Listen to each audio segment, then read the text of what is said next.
Six Screens Telenetwork, earning the reputation of giving all the right ingredients, uninhibited in exposing the hard, cold facts about the Watchtower Society.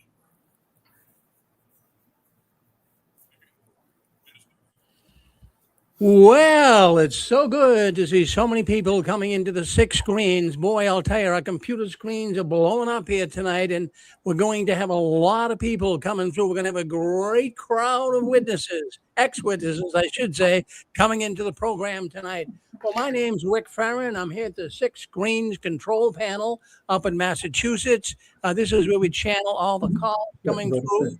We'll have a lot of people calling all over the world.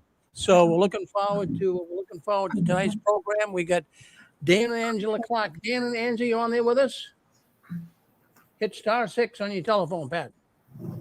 Hey, we're on here with you. All right, hang in there. Keep it on *6. Let me bring Dick and Constance on right now. Let's add them to the screen here. All right. Hello, Dick and Constance. Hi there, Rick. So there you guys are, getting ready for a good night program tonight. I know you're going to be talking about blood, and we're still looking forward to that. So Dan and Angie are on the telephone line with us. So I'll cut you guys loose and let you go at it. Great. Well, thank you, Rick, and welcome everyone to the Connie and Dick Show. We're absolutely thrilled to have you aboard with us here in our home, and we have an exciting program for you tonight. We have our really good friends, Dan and Angela Clark. Yep. They're out in California right now, Yep. and they're going to be joining us. And there's been a lot of talk on YouTube about the blood issue, the reversal, and it's what it is. It's a reversal. It's not a clarification. It's reversal. And here's what is being reversed. At one time, if you took a blood transfusion, let's say you were going to have an operation and you stored your blood for maybe a month, maybe a shorter period of time, and you had to have blood during the operation. Well, that, as a conscientious Jehovah's Witness, you would refuse that blood, and it says so right on the blood card. And it's unbelievable, the reversal that they did. Garrett Los comes on and says, we want to clarify things. He's a liar. He's an absolute, total liar. He's a deceiver. It's nothing but deception. They're not clarifying anything.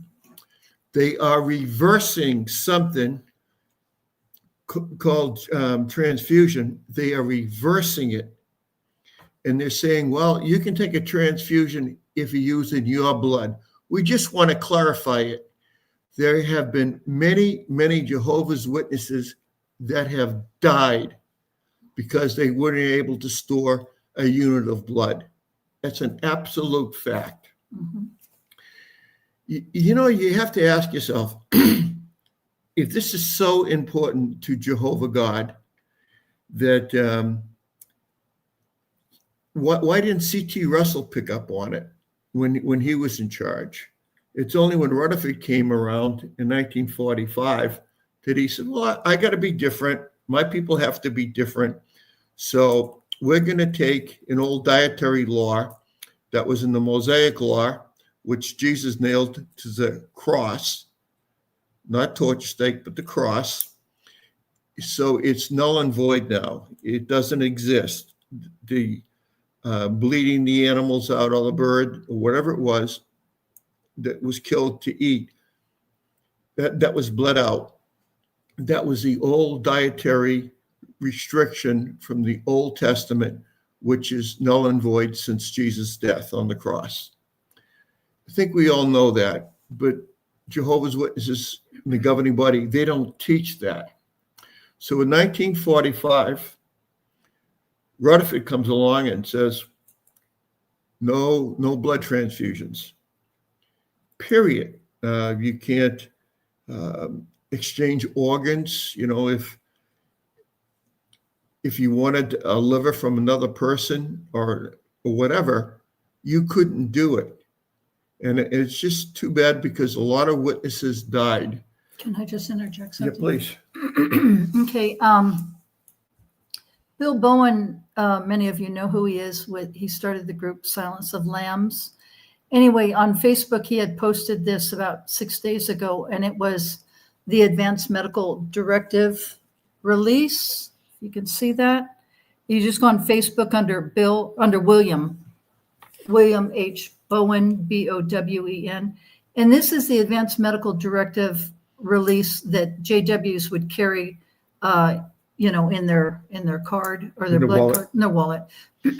And also, it would just say, I, so-and-so, make this advanced directive as a formal statement of my wishes. These instructions reflect my resolute and informed decision.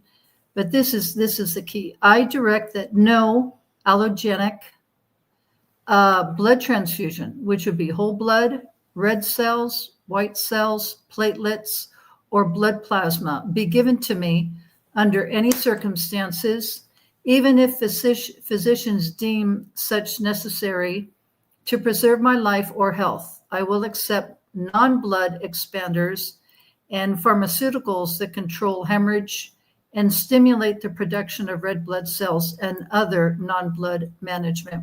And it just goes on and on and on. They use the scripture, as many of us are aware, keep abstaining from blood, from Acts chapter 15, verses 28 and 29. And it says here, I also know that there are various dangers associated with blood transfusions, so I have decided to avoid all dangers and instead to accept whatever risks may seem to be involved in my choice of alternative non-blood management. I release the physicians, anesthesiologists, hospitals, and blah, blah, blah from any liability. What's interesting is Watchtower has changed that now there are plasma, right, Rich? I don't know. I left in 83, so it's changed. You can have some things. But now the latest ruling that came out, let's see, a week ago from yesterday, which would have been March 20th from Garrett Los, is he was discussing, he didn't say blood transfusions. He was very careful about how he worded that. It would be as if a whole team of lawyers were sitting right in front of him. He had to watch wrote it. every single Lawyers word he did. said. But it was that one could store their blood in case they needed to have it in the future. Now, what's interesting about that, we'd like to discuss that. Is that okay, Rich, right now? Absolutely. Okay, Absolutely. so what's interesting, I know a lot of JWs, especially ex-JWs, PMOs, everyone else. I mean, they went very upset about this because, many, many people have died, and Rich will go into the stats on that because this isn't just, a policy whether you can have a beard or you can wear pants or no tie or whatever, right? Or you can toast. We're talking about people's lives here. And anyway, many, many people have died because of this. What I wanted to say, though, is, when it comes to storing blood, you can only store it for 42 days, period. That's it, 42 days. So you would have to know in advance, like say you're a pregnant woman and you're high risk, then in that case, that would be applicable for you to be able to store your blood. But, if you're just driving down the street or on the freeway and you have a car accident, massive car accident, and you need to get to the ER and have blood, it's too late to be able to store your blood, right? Because there's no opportunity to save your blood, to store your blood in cases like that. So Watchtower is being extremely careful about this. And they, of course, did not say a blood transfusion. They talked about blood entering your body and leaving your body. And I'll talk about that with regards to dialysis. I don't know what Watchtower's view was on dialysis. I'll tell you how dialysis works. I had a loved one that was a diabetic. He actually was a brittle diabetic. So he was very, very fragile. But many, many people are diabetics today. Millions of people are. And what happens with diabetes, it destroys all of the blood cells, right? And blood cells are in your brain, they're in your kidneys, they're in every organ. And what happens when you're the physician will always check to see your blood levels, and he'll check your lab results, and he's looking to see what your creatinine level is on your kidneys. If your creatinine levels get really high, that's an indication that your kidneys are ready to completely shut down and you're going to go into renal failure. Now you're thinking, okay, what's the benefit of the kidneys? Well, the purpose of our kidneys is it's a filtration system. It washes out, it purifies our blood from toxins, and we all have toxins every day. That's just part of life. So every time you urinate, it's flushing out toxins. The other thing that your kidneys do is it also regulates your blood pressure, which is really, really important. So you'll see when I went with my loved one to DaVita. DaVita is one of the large dialysis centers in the United States, especially in California. I'm originally from California. It's DaVita. And the majority of people in there were diabetics. And it's a very strict lifestyle. There's no potatoes, there's no tomatoes, there's no beans, there's no fluids, there's nothing, because, that's how it is when you're on dialysis. And when you go in for dialysis, it's 3 days a week. Mark's was Monday, Wednesday, Friday, and it's a 4-hour schedule. He had to be in there by 2:30 and hooked up to a machine. It's the dialysis machine. And what the dialysis machine does is it literally is purifying your blood, which your kidneys would ordinarily do on their own. But because your kidneys are not working, you have a machine that does that. And the only hope people have when they're on dialysis is a kidney transplant. California was a 10-year wait. We got to Sacramento, then it was a 5-year wait with UC Davis. There are a lot of diabetics, millions of people on dialysis. So how does this apply with what we're talking about? When Garrett Los mentioned about blood entering and leaving your body, I picked up on that he's talking about dialysis, because you're in a machine, you're sitting in a chair, they hook you up, okay, just like as if they were going to draw blood, and they take your blood out and it goes through this machine and you can see it. I mean, it's not scary, but you can just see it. It doesn't hurt. And they're taking your blood out little by little, and it's purifying it, and then it's going back into your body. It's a 4-hour situation, and that was Monday, Wednesday, and Friday. And by the time Mark was done, Saturday, he was okay. See, because you have Monday and you skip a day, and then it's Wednesday, you skip a day, then it's Friday, you skip a day.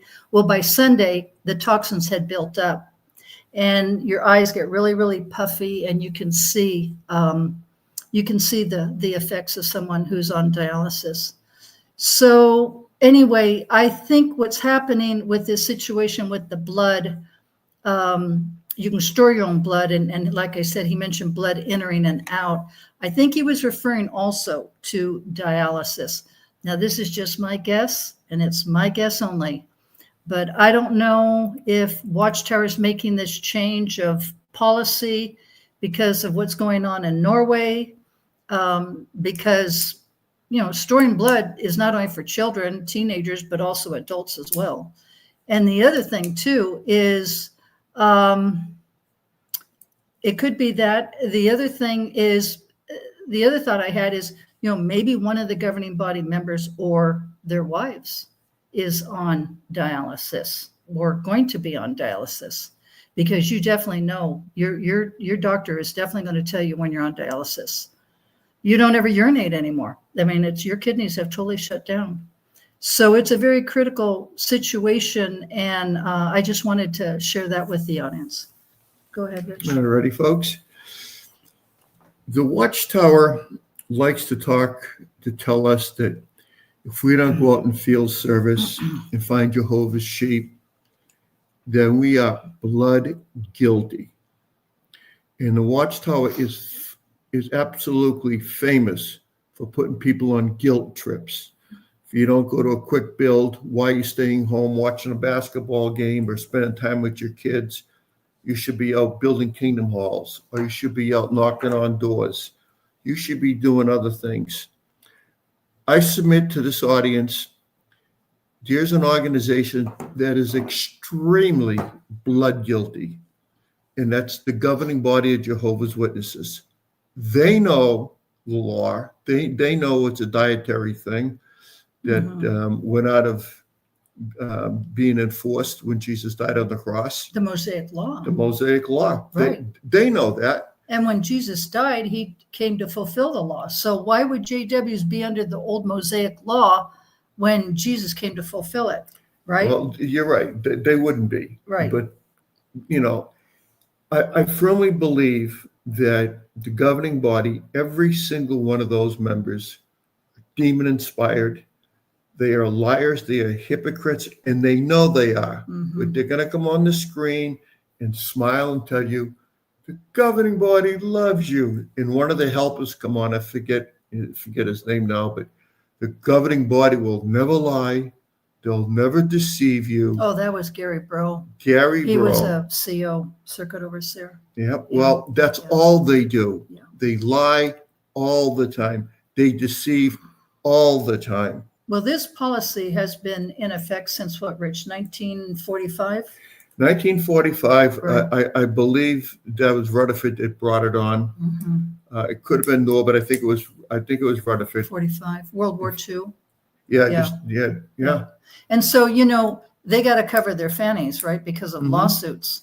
So you'll notice that in that video that Garrett Los gave on March 20th that went explosive, and rightfully so, you know, he never apologized for it at all. And the other thing, too, there were comments saying that, you know, he had absolutely no emotion, absolutely no emotion. What about all the people that died? What about all those children that were in the May, what is it, 94 awake, that they all died like they were, you know, a human sacrifice, rather than being so sorry that that's a policy that Jehovah's Witnesses have.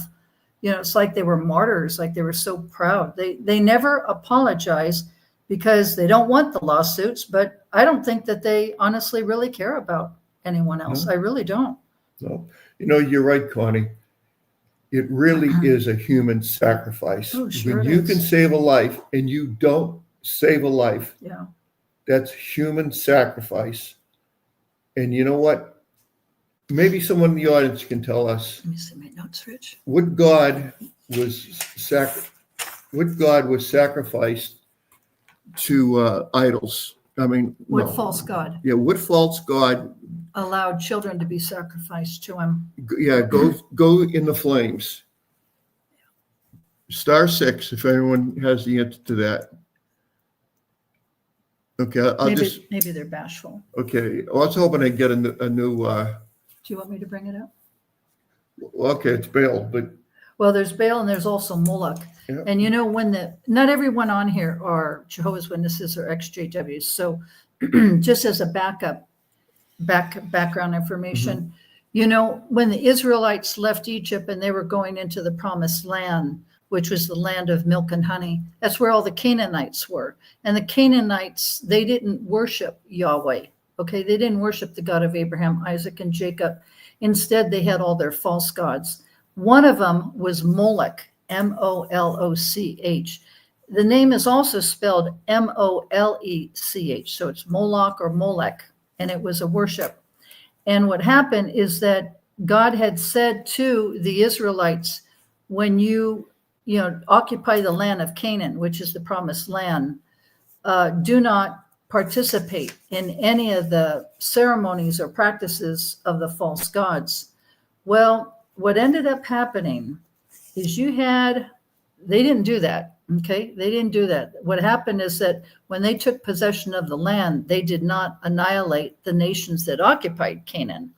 So they became very familiar with the practices of the false gods. And Moloch was one of them. It was interesting when I was doing this research, it wasn't just in Israel. It was also practiced in Syria, Lebanon. I mean, it was several other countries. But where they were coming into the promised land, it was in the valley of Hinnom, Hinnom, which is near Jerusalem. And if you ever go online, you can actually see you can actually see these altars. And Moloch they had a picture of him. He was a false deity, of course, and he had a face of a bull, and he had his arms out. And what ended up happening is, he was a very, very tall, false deity. And the people were told, a lie, of course, that if they sacrificed their children, well, the children, of course, were alive, right? Live children, that the parents would be blessed with prosperity. Well, many of them believed that. And unfortunately, they sacrificed their children. And what was interesting is King Solomon got involved in that. That's in 1 Kings chapter 11, verse 7. King Ahaz brings that out in 2 Kings chapter 16, verse 3. And Manasseh, that accounts in 2 Kings 21, verse 6. And I thought what was really sad about this, Solomon, right? He loved all his women, right? He had 700 wives and 300 concubines, which I can't even imagine having that many women. But anyway, he got tied up in all the false worship because of the pagan wives that he was married to. But King Ahaz and King Manasseh, they literally burned their own sons as sacrifices, following the practices of the Canaanites. Isn't that something? That's very sad. That's in Psalms chapter 106, verses 34 through 41, and Jeremiah chapter 7, verse 30 and 31. And what Rich had said is very interesting, because that's a human blood sacrifice. And Yahweh said it's abomination to him. Absolutely Do not, is. because life is a gift that he gave us. And yet, what's interesting, someone brought it up on Reddit, which is very valid, that, it's the old Mosaic covenant, right? Mm-hmm. That's ancient. That's ancient history. Well, why does Watchtower acknowledge that then, if we're in the new covenant, right? Jesus came to fulfill. Well, the thing is, what's interesting is we honestly believe that this organization is very, very demonic and very, very evil. And the reason why we can say that is because it's still a living blood sacrifice. It doesn't matter that it's a child or a teenager or an adult. It's still very diabolical. It certainly is. It certainly is.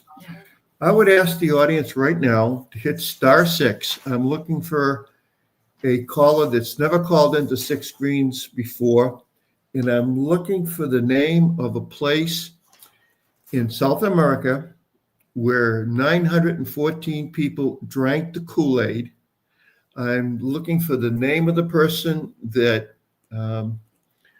started it, was the pastor, so to speak.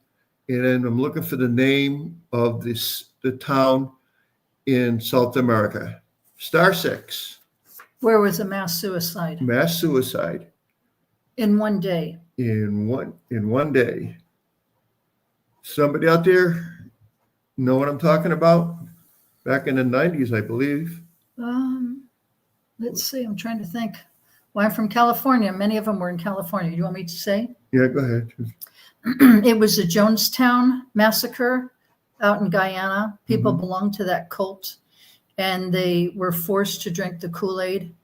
And it was actually 918 people, but they all died. Mass suicide, Rich. Absolutely. And they're all buried over in Oakland in a big, big, gigantic mass grave today. Yeah, very sad. They were coerced. Some of them were willing to drink the Kool-Aid, and others weren't. And some of the ones that wouldn't drink the Kool-Aid were actually shot. They were shot. They were shot. Yeah, they were shot. And this guy was a real sicko. Jim Jones. And he had all the parents feed the Kool-Aid to the children first. Yep. Yeah. Watch your child die, and then you drink it.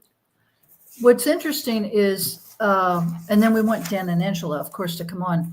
But we were watching some research here. You think about how many JWs have died. Did you want to bring that up, Rich? How many have died? It's a guesstimate from what we know. I mean, I don't know the exact facts, but this is what. Well, we caught it on YouTube last night. Yeah. And what we caught was there was a brother that was pretty much in charge of all the liaison committees throughout the world. The hospital liaison And committees. he said he couldn't say for sure how many had but died. He said it was the most accurate amount that he could give was about 1,600 to 1,200 to 1,600 every single year.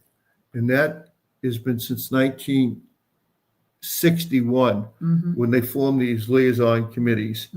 Now, the Watchtower will tell you they're to support people that are going through a difficult time, whether it's a death or what. Okay.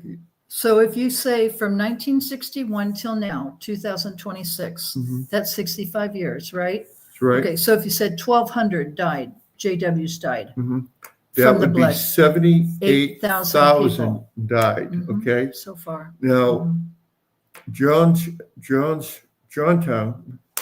honey. Johnstown, Yeah. can't get that out. They lost 918. In one day. And that is, that's infamous because it was on TV. Oh, yeah. It was all in 1 or 2 days that all this happened, and it was headlines throughout the world. But these 78,000 that died refusing a blood transfusion, it's one person in Kentucky and one person in Massachusetts, one in New Hampshire. It's sporadic. It's all throughout the country. Is it or just the throughout United the world, States? The world. and throughout the world. Okay. But so you don't hear. It's not that big of a deal because it's only one person. Yeah, Watchtower doesn't But want to give still, those stats. Right. 78,000 people died. 78,000, not 100. 78,000 died refusing a blood transfusion for a law taken way out of context and a law that doesn't apply after Jesus' death, and they know it. It's just for dietary reasons. They didn't have blood transfusions in the first century. These governing bodies know it, but they hate us. They hate the rank and file. They think of us as stupid people that can't figure it out what they're doing. But you know what? Over the last 20 years or so, 6 screens and a bunch of wonderful YouTubers, they figured it out. Oh, a lot of books have been written. Yeah. And now they're hemorrhaging people. And the wordage that the verbiage they use, where Garrett Los wouldn't even say the word transfusion. Right. And Talk they said about cowardly. clarify. And they said clarify.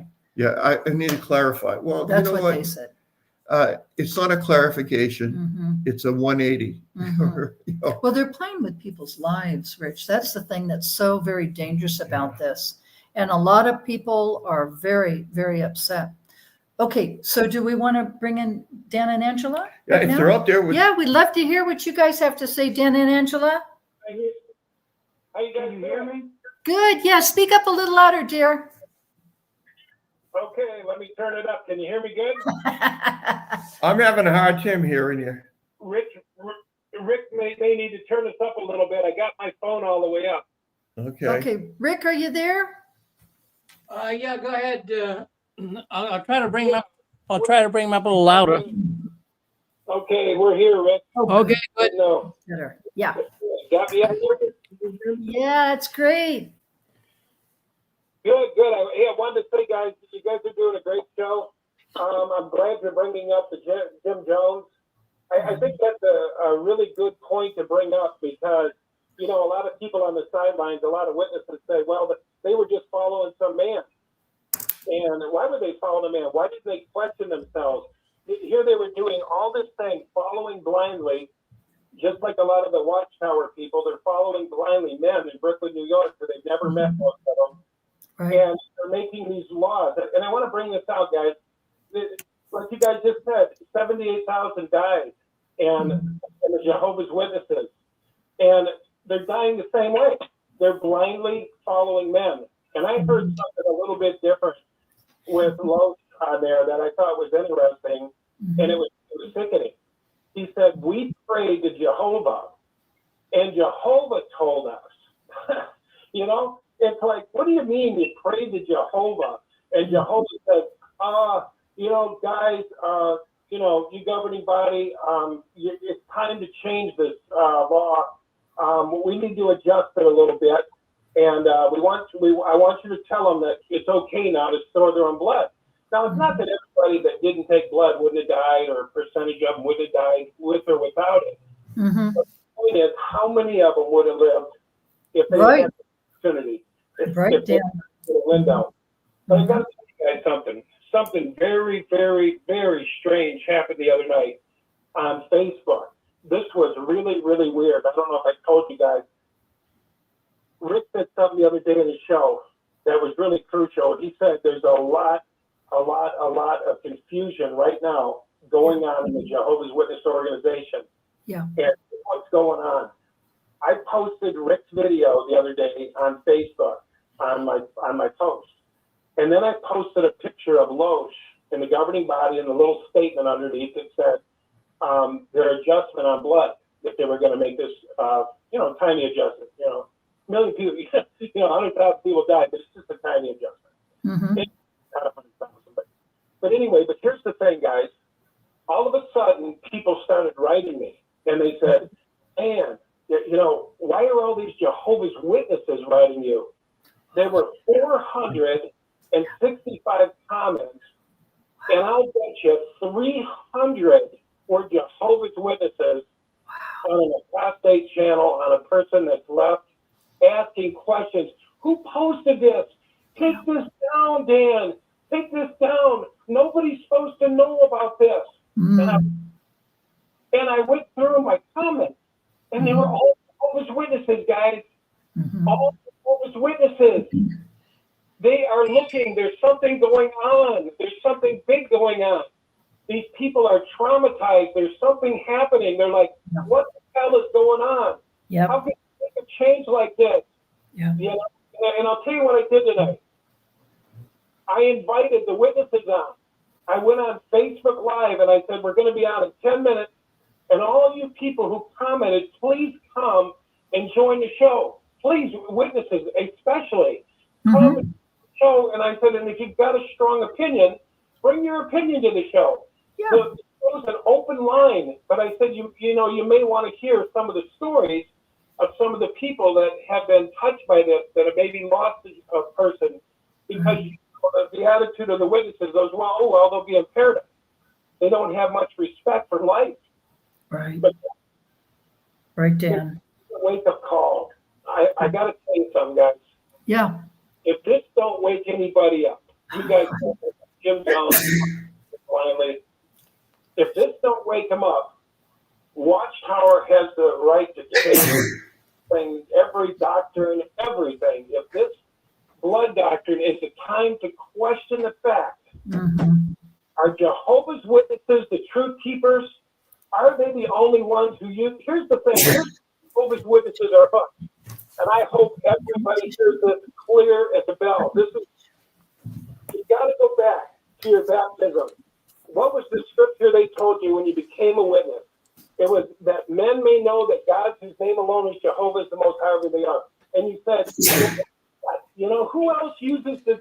I'm talking about how these guys are hooked and how they can get unhooked. This is real important. These people need to be unhooked, but we got to go back and do it scripturally. So you read Psalms 83:18, it said that men may know that God is Jehovah. So you say, well, we're the ones. We're the keepers of the name. We're the truth. And then you read the other scripture, right? It says, Jehovah, I'm going to take out a people for my name's sake. And you say, well, my God, that's us. Jehovah's Witnesses, that's us. Say this. Shit goes down. Everything changes. People are dying. New light, Jehovah, here's something else from Jehovah now. Jehovah says it's okay now. Let them take blood. So people are questioning, like, are we really the keepers of the truth? Are we really the name? We're Jehovah's Witnesses. Nobody else uses that name. Nobody else. But here's what I want to say to the witnesses, and I hope to God there's a lot listening. What's the name? If there's no integrity, what the hell is the name? You know what I'm saying? And I'll give you an example. I'll tell you who else threw around the name Jehovah. The Pharisees around the name Jehovah. And if you go to John, they were trying to kill Jesus. They were trying to set up Jesus. And they said, you know, Jesus said to him, he goes, who's your God? And they said, ours is the God of Abraham. You know, Moses, you know our God, Isaac and Jacob, Abraham, Isaac and Jacob. Well, we know who that is. The God of Abraham, Isaac, and Jacob is Jehovah. So they're saying, my God is Jehovah. But guys, hear this and meditate on this and think about this and ponder this thought that I'm going to tell you. What did Jesus say right after? He said, your father's the devil, and you do the works of the devil. He said, if you knew my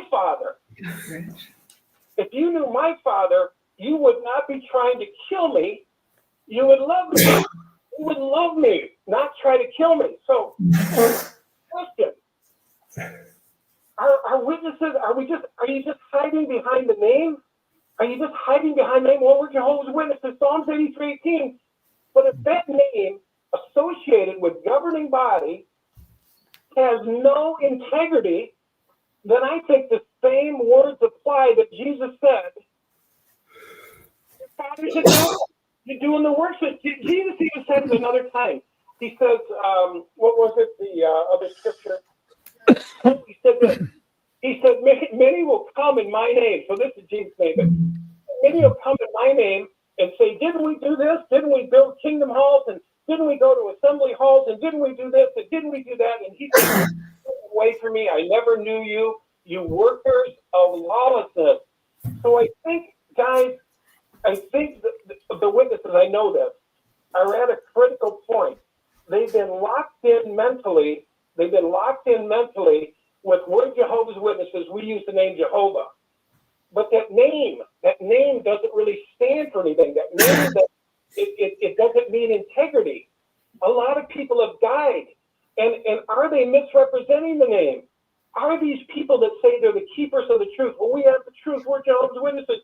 Jehovah took out a people for his name's sake. So the question that the witnesses got to ponder, the witnesses got to pray tonight.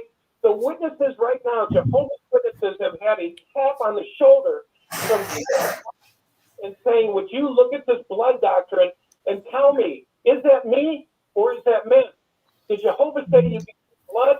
And then today he says, or say you can't take any blood in any form. And then today say, hey, it's okay. It's kind of like Malawi, same thing. Same thing happened in Malawi. You know, years later, voting was a conscious matter. It was in the questions from readers in the back of the Watchtower. But people died over a 25-cent card. That's right. You know, I forget what it was, Malawi, but it was a great genocide. But anyway, do you want to say something, Angela? Yeah, you know, you guys, I know I have mentioned this years ago on this program, but I want to remind you that I was raised Worldwide Church of God, which is part Jehovah's Witness, part Jewish, part Seventh-day Adventist, but a whole lot of Jehovah's Witness. And what was interesting was that when things started getting investigated by the powers to be in California, because it was based out of Pasadena, California, it got heavy and hard, and they didn't like it. They were being investigated heavily for what was it, using money wrongly. I forgot the wording. Do you know what I mean? It was dishonest use of money, and they were really on them. And so you know what they did?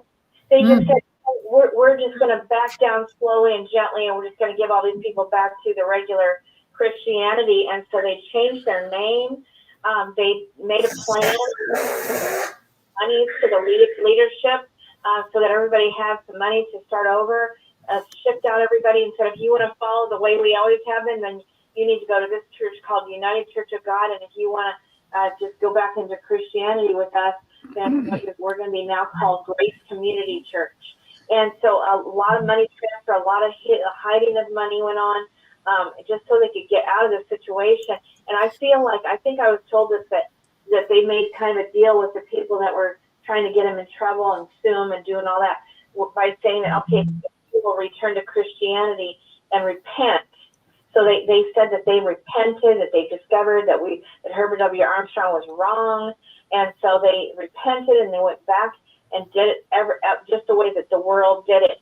And it was all because I feel because they were sick and tired of being, prosecuted, hunted, their money frozen, all kinds of, it was called a receivership. Now I just remember what it's called.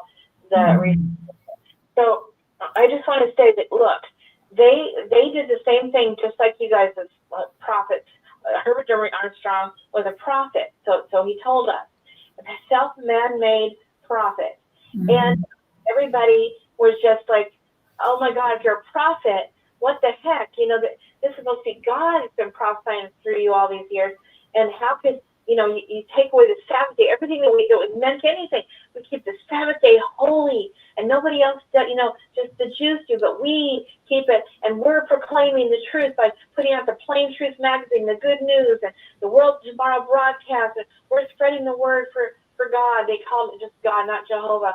And we're a special people, God's special chosen people and chosen nation, on and on and on and on. And then they renege on everything. And so now you can wear makeup. Now you can celebrate birthdays. Now you can, and they slowly but surely added these things back. And then they split the church.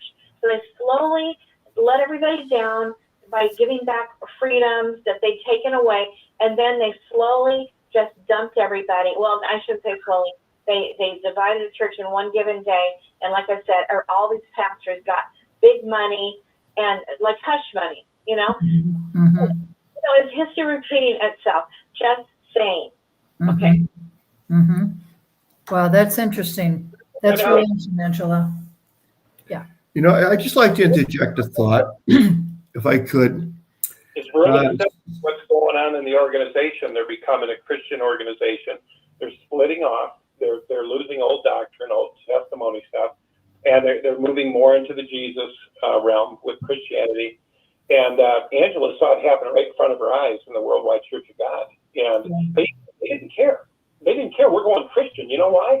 Because the old way of doing it was going out of business. The Old Testament, we hear about the angry God Jehovah. We want to hear about the loving, Jesus. And they can't do the United Church of God. So anybody who didn't want to follow along just had to go to the, to the United Church of God, but they weren't going to be sued because they're like a brand new organization. Yeah, can I bring out one other point, guys? Yeah, go ahead, Dan. I got to bring out this point. In the late 80s, I had a choice to make. They lied about the generation prophecy, which was 70 or 80 years from 1914, and they said we got new light.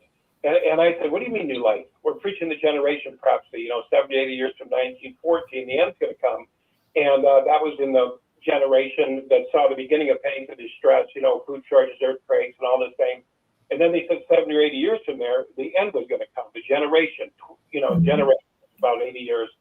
And so we were into the 80 years from 1914. And I don't know, I was paying real close attention. I was watching the prophecy. And then all of a sudden they said, we have new information, just like Los just said, right? Jehovah has spoken to us. And we prayed to Jehovah, and Jehovah gave us new insight, and the light got brighter. The light did not get brighter. The light went out. And my dad died.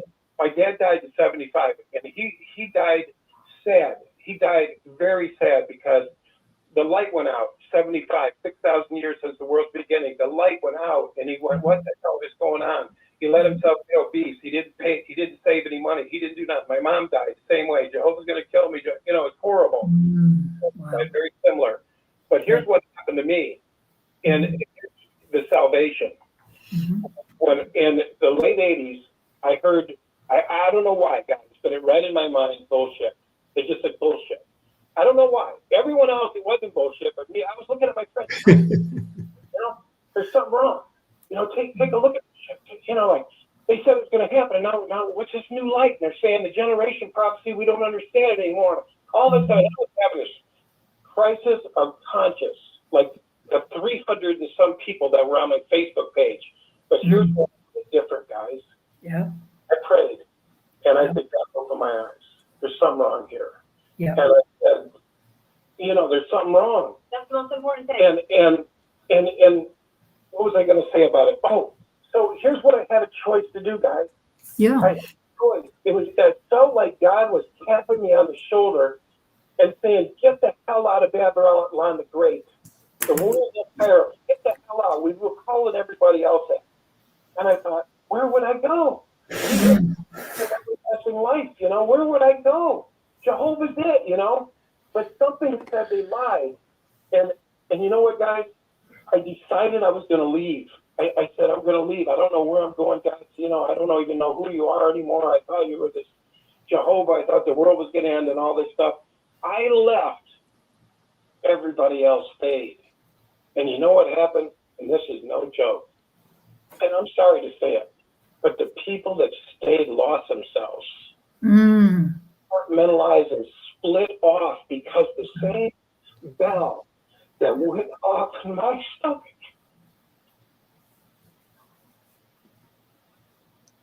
It's okay, Dan. It's okay. You got a lot of heart, Dan. It's okay, Dan. Yeah, I can. You went through a lot. The same alarm, guys, that went off for me, went off for them. But they buried it under bullshit. Out there. They could have been free. Yeah. Yeah. I'll give you a chance to catch your breath there, Dan. Yeah. Just take a minute, honey. Take a minute, and I'll just. I would like to just pick go up. ahead. I was going to say, what Dan said is so very true. I disassociated myself in 83. That's been many, many years. But anyway, the point is that, they do say, well, if you leave Jehovah, where are you going to go? That's a fear tactic that cults use, especially the JWs, but cults in general. It's that fear tactic.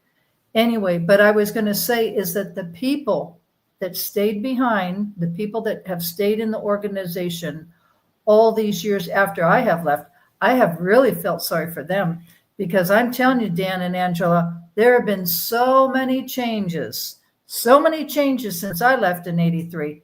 I could see the writing on the wall back then. I could see where they were, I came from Catholicism. I was not born in as a JW, thank God. But anyway, and the same thing with Rich. So we came from a background of where you worship the Pope, you worship, Mother Mary, there's all these idols you worship. You go to a confession box, you have to say these, your sins to the priest. Okay. Well, when I started studying the Bible with the witnesses, it was refreshing because there's no idols to worship. You have your relationship with Jehovah God and then through Jesus. And I loved all that. But I could tell, I got baptized in 72. And I could tell as time was going on, the focus was giving the governing body members, evil slave class and the governing body members, to idolize them, to worship them, to be completely loyal and obedient to them. And I remember sitting there at the Kingdom Hall and I thought, you know what? That's not what I signed up for. That's not what my baptism was. And that's certainly not what I agreed to. And, they have changed several changes. Now, when you get baptized, it was the Father, Son, and Holy Spirit. Then it changed to the Father, Son, a Spirit-directed organization. I mean, tell me where that's in the Bible. They have made so many changes that, I would think if I were a JW today in that organization, my head would be absolutely spinning. And especially with this topic of the blood issues, the blood issue. If we have someone who's a physician or even a nurse, we'd love, for you to chime in a little while. Let Dan and Angela say what they want to say on the show. But the thing is, people's lives have definitely, they've died and people have lost their loved ones. And it's been absolutely horrific. And, I have never gone through that myself. I know we all did carry what we called the blood card. But now Watchtower's changing it, that if you want to donate your own blood, you can do that. But the point is what about, can you imagine, what about the families that have lost a loved one? And yet they thought about, well, you know what, if we could only donate your blood, maybe it's the wife, she's expecting, maybe she's a high risk. And maybe the doctors have said, you know what, you are a high-risk pregnancy, but if you donate your blood, that's a possibility. And of course, at the time, Watchtower didn't believe in that. So she was trying to be loyal to Jehovah, which really means loyal to the governing body members. And she didn't realize that, and she died. Now, can you imagine how the husband and her family feel right now if they were JWs listening to this change and how that would impact them? Yeah, they said You know? absolutely no way a Jehovah's Witness can have a blood transfusion, period. If you did, you would be disfellowshipped. Right. That was When the we deal. were in. That's That was the deal. right. Because I looked that stuff up. Yep. I had when my first son was born, he had a high bilirubin count. That's an RH factor. Anyway, With the blood. with the blood. So he had to stay under the lights another 2 days. Because he was jaundiced. He was jaundiced. He was yellow. His liver. You His look at liver his was eyes, affected. he's yellow. Yeah. And you can't take him home. So we stayed at the hospital waiting for him to, go under the lights until the jaundice went down. My second son, Stephen, And everything was okay with with Danny, and my Okay. second son come Mhm. around, and I have a high bilirubin count. So it's genetic. It's genetic. Right. So the doctor said to me, With I- Stephen. with Stephen, Mhm. my youngest, said, just want you to know, Mr. Borghi, that we might have to do a blood transfusion. And since 1975 never came true, I questioned the Watchtower. Now, Rich was a baptized I witness was at a, the time. I was a baptized witness, and I questioned it. Well, doctor, if you have to transfuse him, do it, but just don't tell my wife. I'll sign whatever I have to sign. And so, fortunately for us, after 3 or 4 days under the lights, we could take him home without a blood transfusion. But it's scary when Very scary. your child, you're looking at your It's a child, brand new baby. and huh, he's Rich? screaming, "I want to live. I want to Yeah. grow up." And no, you can't, because the governing body took a scripture that they twisted it. It's outdated. Yeah. They are so blood guilty. Talking Oh, about very, very, changes. yes. Why would you have, if you saw a guy on the street, he said, "How do you get to Smith Street?" And he said, "Oh, you go 2 blocks, take a left. You go 2 blocks, take a left, and you're not on Smith Street. You go back. You go four streets and take a right. You do that, and there's no Smith Street." He doesn't know what he's talking about. He's making it up. You have no trust in him. Right. I want you to realize something. C.T. Russell said Armageddon was going to come. Jesus was going to come in 1914 and change the world. Armageddon was going to come in on a white horse. They absolutely guaranteed it. They put it in writing. Mhm. When he didn't come, they said, well, he did come, but it was invisibly. Mhm. So how are you going to argue with that? Okay. In C.T. Russell's time, you could celebrate Christmas, and they did at Bethel. You could celebrate birthdays, and they did at Bethel, and all the Jehovah's Witnesses. You could even be in the military. Right. Could You sign up for could the join the military. That was fine. You could salute the flag. Mhm. And if you wanted, you could have a blood transfusion back there in the early 1900s. And there was a story in the Constellation magazine, which is the forerunner. Hold on, brother. The Constellation magazine is Before the it was called forerunner. The Awake. It was the Awake magazine. Yeah. They told a story of a sister who was accidentally shot in the heart, and Oh, yeah. this doctor. That's Dan. Yeah, we can hear you, Dan. Yeah, we can hear you, Dan. Connie, can you hear me? Yeah, just hold on just a minute. Let Rich finish, and then we'd love to hear what you have to say. This doctor that they broke her ribs open, they opened her chest, they mended her heart. They took out a few ribs, remember? Yeah, they did all that. Yeah, It yeah. was an extraordinary complicated procedure, but they got her through, and she lived to have a ripe old age. They fixed the tear in her heart the bullet caused. But in order to survive, one of the doctors on the spot realized he had the same blood type, Yeah. and He donated the he blood. Yeah, go ahead. he donated the blood, Yeah. and she lived. And not the Watchtower, was the Constellation, which is the forerunner of the Awake magazine. Mhm. Said what a wonderful thing it was that this doctor was able to give his blood and save that woman's life. Mhm. So they were absolutely praising a doctor for doing a blood transfusion back in the 1900s, early In 1900s. Russell's time, you're saying? The International Bible Students? You're throwing me off. Okay. Throwing Okay, me well, off. it was in the Constellations. I'm just asking if there they- were witnesses. They had to be at the Yeah, time. they were Jehovah's Right, Witnesses. right, okay. All right, So this is an organization that's always changing, and they're always saying it's new light. And the new light is always contradicting the old new light. It's ironic how they do it and how they get away with it. And guys like Los, well, I don't want to be him on Judgment Day, that's for sure. well, and they're He's blood always, guilty. well, and they're always trying to say it's Jehovah's directing them this way, Yeah. when it really is not even Bible-based to begin with. And the thing is, they just keep flip-flopping, whether it's organ transplants or whatever. Okay, so Dan, did you want to get back to what you were saying?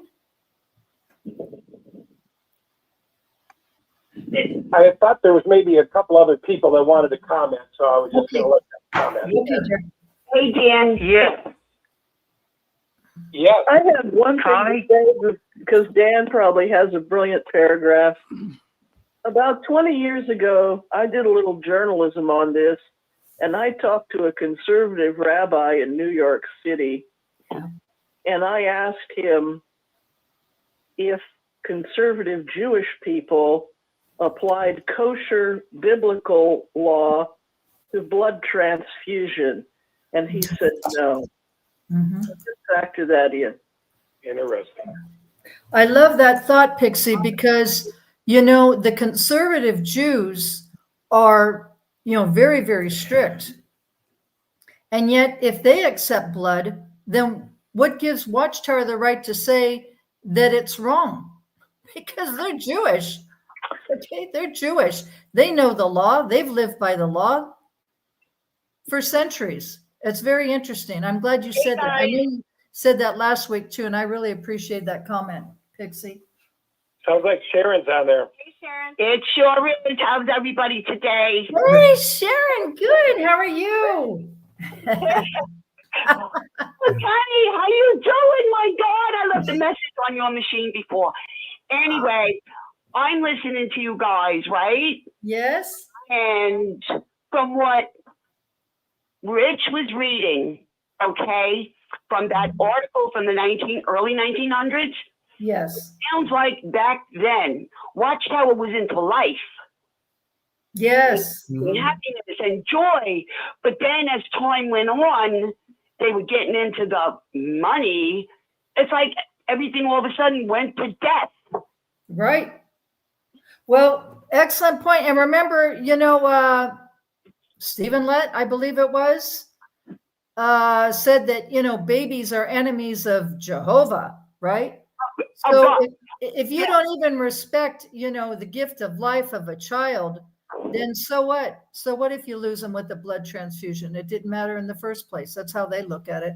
And the other people. That was the one thing that I knew when I told my daughter when she was suffering from brain cancer. Yeah. And she said, Mom, I want you to be my healthcare proxy. But if I needed blood, I didn't even blink an eye. I said, you need blood, you're getting it. She fought for 9 years, and I'm going to say, you can't have another hour. You can't have another day. Who are these people in New York that should be sunk with cement in the East River? Yeah. Yeah. These people are disgusting. Yeah. To those rules on others. I can't tell you how many people, when I was out in the Long Island on the congregation, that they went to the court to get those, the judge to say, this person needs a blood transfusion. One that really sticks in my mind Yeah. is this young woman. She had a baby and she just kept hemorrhaging. Oh. And her mother was not a witness. Her brother was. He was an elder. And Okay. and so was her husband. Well, she's bleeding to death. Her mom said, not on my watch. Went down to the court, got the thing that they could give her the blood transfusion. These freaking sisters need a chain around her bed. These are people I grew up with. Yeah.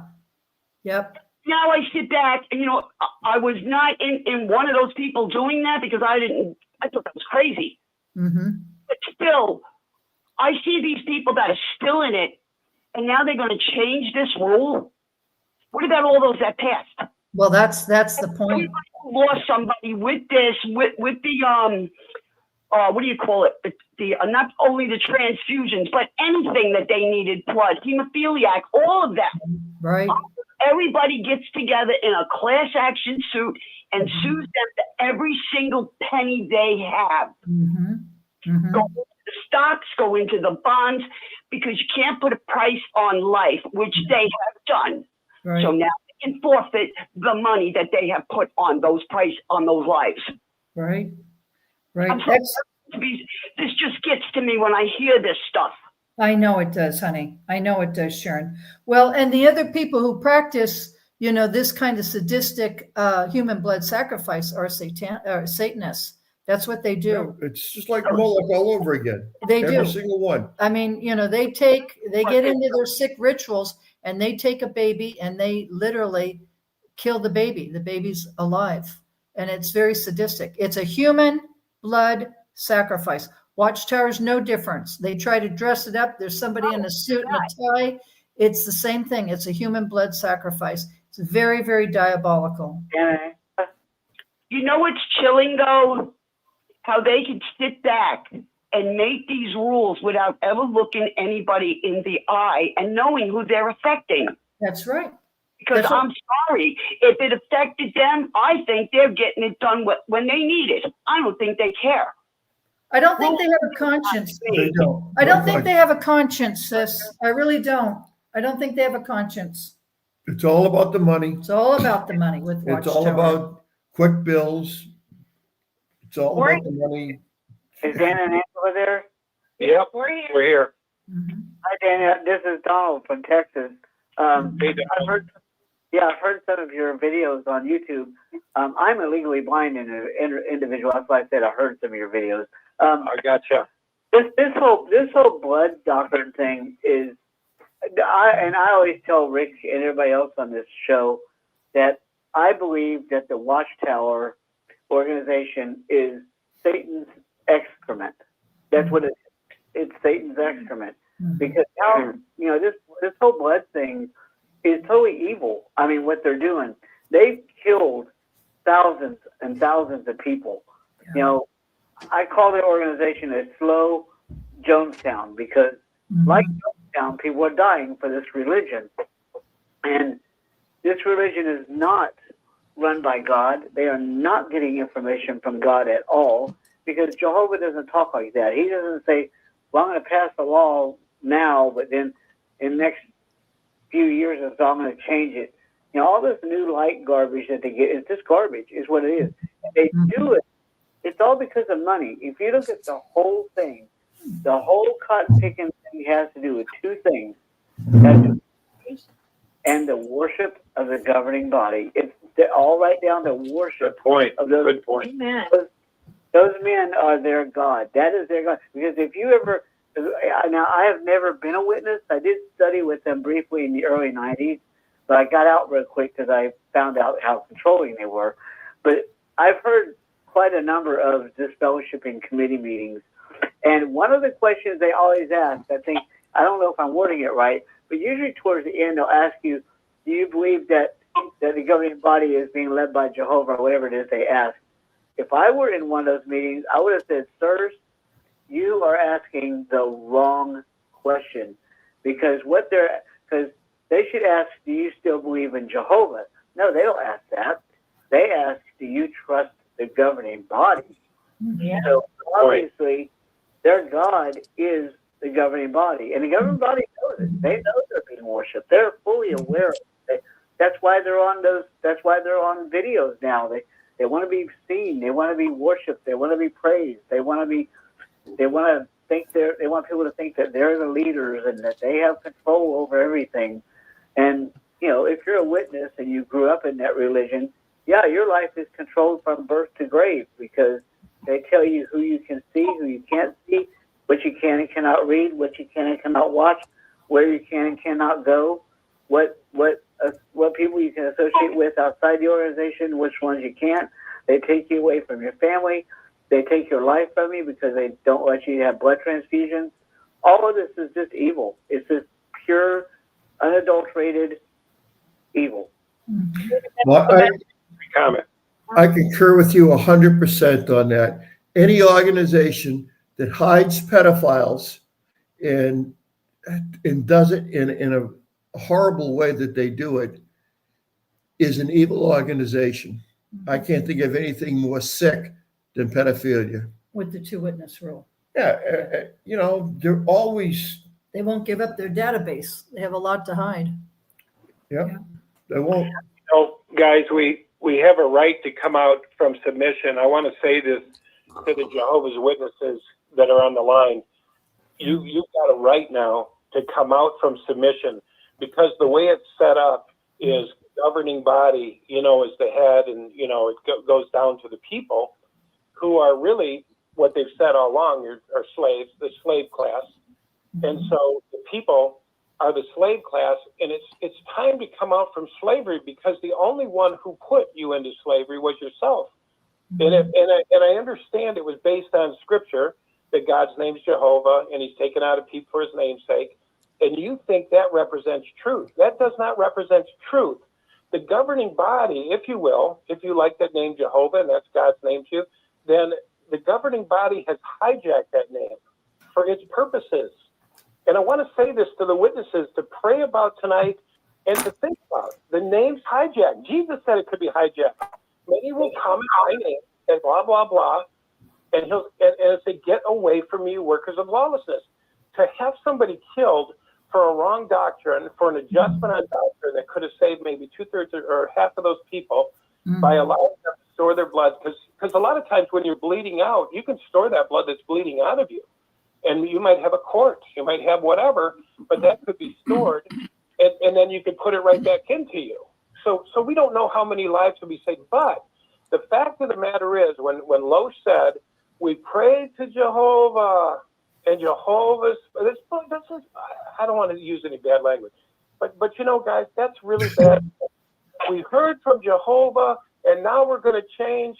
And anyway, that's the end of the update, and let's recap the update. No apology, no sincerity, no humility. This isn't God. If they were if they were God people really representing Jehovah, Jesus, whoever, they would say, God Almighty, we've heard different, and they would make supplication to the people who died. They say, what can we do to make it right? But like you say, it was. I even noticed where this announcement was made. It was made 2/3 through, maybe 3/4 the way through the announcement. There was a little blurb, not even 2 minutes, and then he says, "Okay, let's recap." I thought, oh my God. The very end, Dan, like it was the last. It wasn't that important. Oh, I gotta get this into the speech. It was at the very end. GT had mentioned that in his YouTube. You know who wrote that script? A lawyer. Yeah, the lawyers. A lawyer wrote that script for Garrett Los. They're not going to reuse any blood from a woman giving birth. I could get very feminist, very Handmaid's Tale. I could get very warrior princess on this deal, because the majority of people that have died in this, read Diane Wilson's book, where she talks about the deaths of the Rh factor infants and the bleeding out of the pregnant women and the percentages that she had noted in her book. That's all I'm going to say. I'm not going to get militant and strident on it, but it makes me weep. And maybe if I hadn't been a witness, maybe I would have some children to help me in my retirement. It's something that many of the sisters fear, even being married and becoming pregnant because of the risk. That's all I'm going to say. Thank you, Pixie. Rich, Wow. Rich and Connie, can you hear me? Yeah, Yeah. I was just going to say, and bleeding out is a very painful way to die, too, by the way. We can hear you. Go. Go ahead. Star six. I want to let you all know there's a technical problem.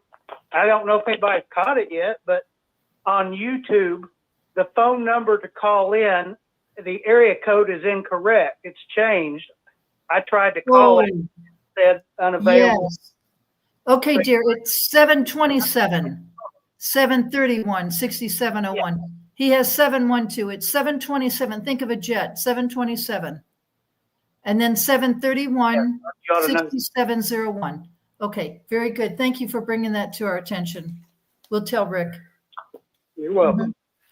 Yeah, I wanted to say, guys, if I could finish one more thought was, you know, for those who are contemplating, rightly so, the fact that maybe I heard wrong coming into the organization, maybe thinking, okay, this is my wake-up call. Maybe you came in like me, totally, you know, sort of, you know, just off of scripture, you know, that we use the name Jehovah and this sort of thing. You came in just like me. But now you're seeing something different, especially with the blood. So God asked us to follow truth, and he said the truth will set you free. And so we've got an invitation right now to say yes to truth. And what truth looks like right now is I don't know where the hell I'm going, right? When you think about where would I go? But I'll promise you this, it takes some courage, and you can pray for courage, because it prays for courage, because we were brainwashed for a long time. We have a lot of fear around Jehovah and the gnashing of our teeth and the crushing of our head and going back to the vomit, the pigs. And we have all of this judgment. We have the fact that we might lose our family. But what I can say is this, since I've left, and I've been out about 24 years, God has given me back what the locusts have eaten, meaning all that Watchtower took, God returned to me. He gave me a wife, a beautiful wife. He gave me a beautiful home. He gave me careers. He gave me so much, guys, art, literature. I mean, so many things I would have never known. I got to find out who I was. I got to find out what my gifts were. And I got to share my gifts. For 20 years, I got to share my gifts, my writing, my paintings, my everything, my gift in finishing wood that I would have never done if I wouldn't have stepped through that dark night and said, where am I going? I didn't know where I'm going, but there was another light, because that void will just be for a little bit. When you come out, there's a collapse in infrastructure. I don't know who I am. My family's leaving me. There's a lot of confusion. Yeah.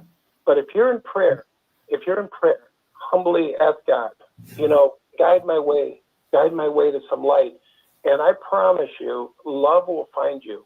Love will find you. You'll find God. You'll find your purpose. You'll find your way.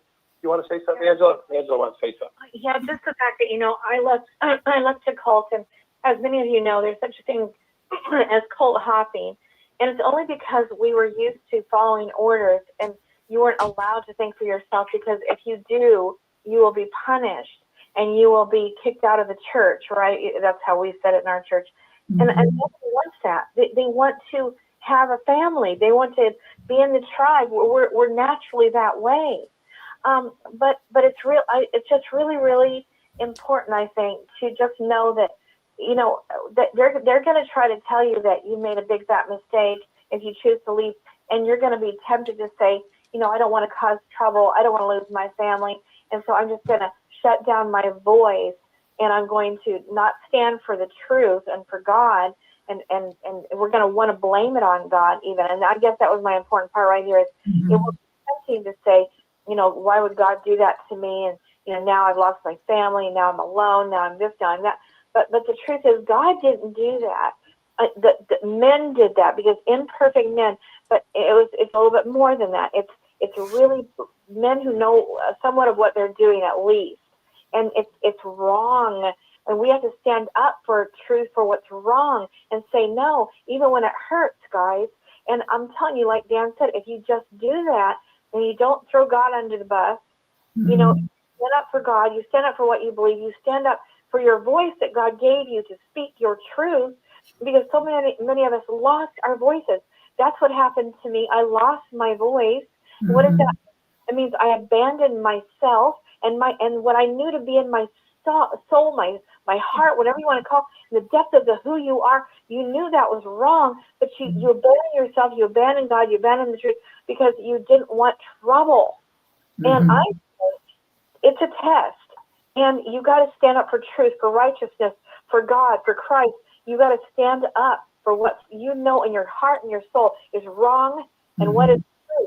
But when you do, I'm telling you, you'll be shocked. You know, what you thought, people telling you that, well, then that means you've left Jehovah and he's abandoned you and left you because you leave him, he'll leave you. And all of a sudden you realize, oh, God, Jehovah, what do you want, or whatever you want to call God, he can handle it, okay? But when you stand up for what's right, then you realize, oh my gosh, God never lost. He never left me. He's with me. I'm not alone. He's here helping me through this. Yes, that's Don't excellent. close down on God. Just open your heart up instead of close down, and know that men are the ones who made the mistake, not God. Right. If you do that, your life is going to be really good, really fast. I mean, it's going to be hard at first, okay? It is. But eventually, you'll know that you're being guided, divinely guided by God himself through this ordeal, and he will bless you. Believe it's so, and it will be so. And that's it. That's all I want to say. That's an excellent comment, Yeah. Angela. Go ahead. And I would say to Dan, you know, I'm in the same boat as you.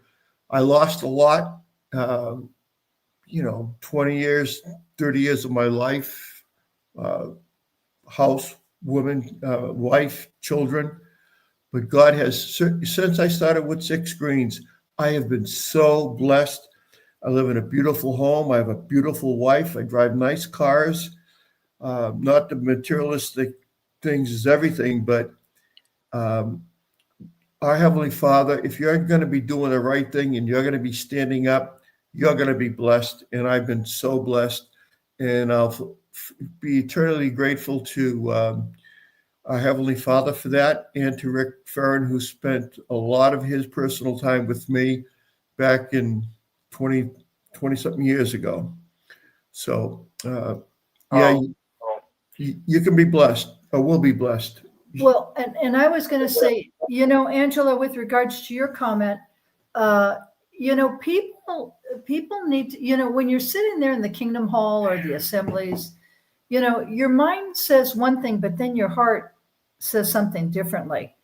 And you have this conflict going on, like, say, for example, the blood issue, right?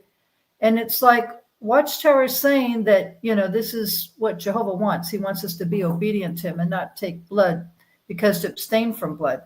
But when you really read that scripture, the whole entire, not just cherry picking the scripture, you read the whole account, you realize it's not talking about blood transfusions. It's talking about dietary.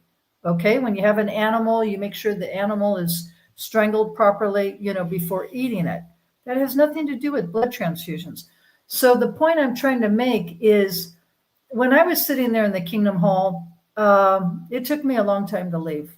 But I'll tell you, my gut, my instinct, sixth sense, women's intuition, just intuition, men have it too, whatever you want to call it. It starts telling you, wait, something is really, really wrong here. This is not right. This is not right. This is not biblical. This is not what the Almighty Creator wants. And you start to almost take like an onion and you peel it, layer by layer. It's a process. And you start to realize, this does not hold up water. This is not true. This is not biblical. It's a whole process.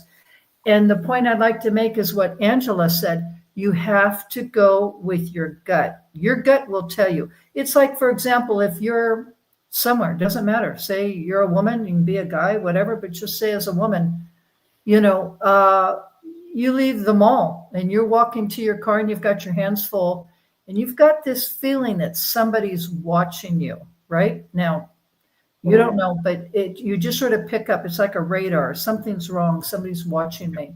You know, you instantly get in the car. You don't mess around with your phone. You lock the doors. And there's a lot of situations like that that happen to women, or women are busy looking at their phones, or guys too, but we're talking about women. And that gut instinct tells you there is something wrong with this situation. I can feel it. I can really sense it.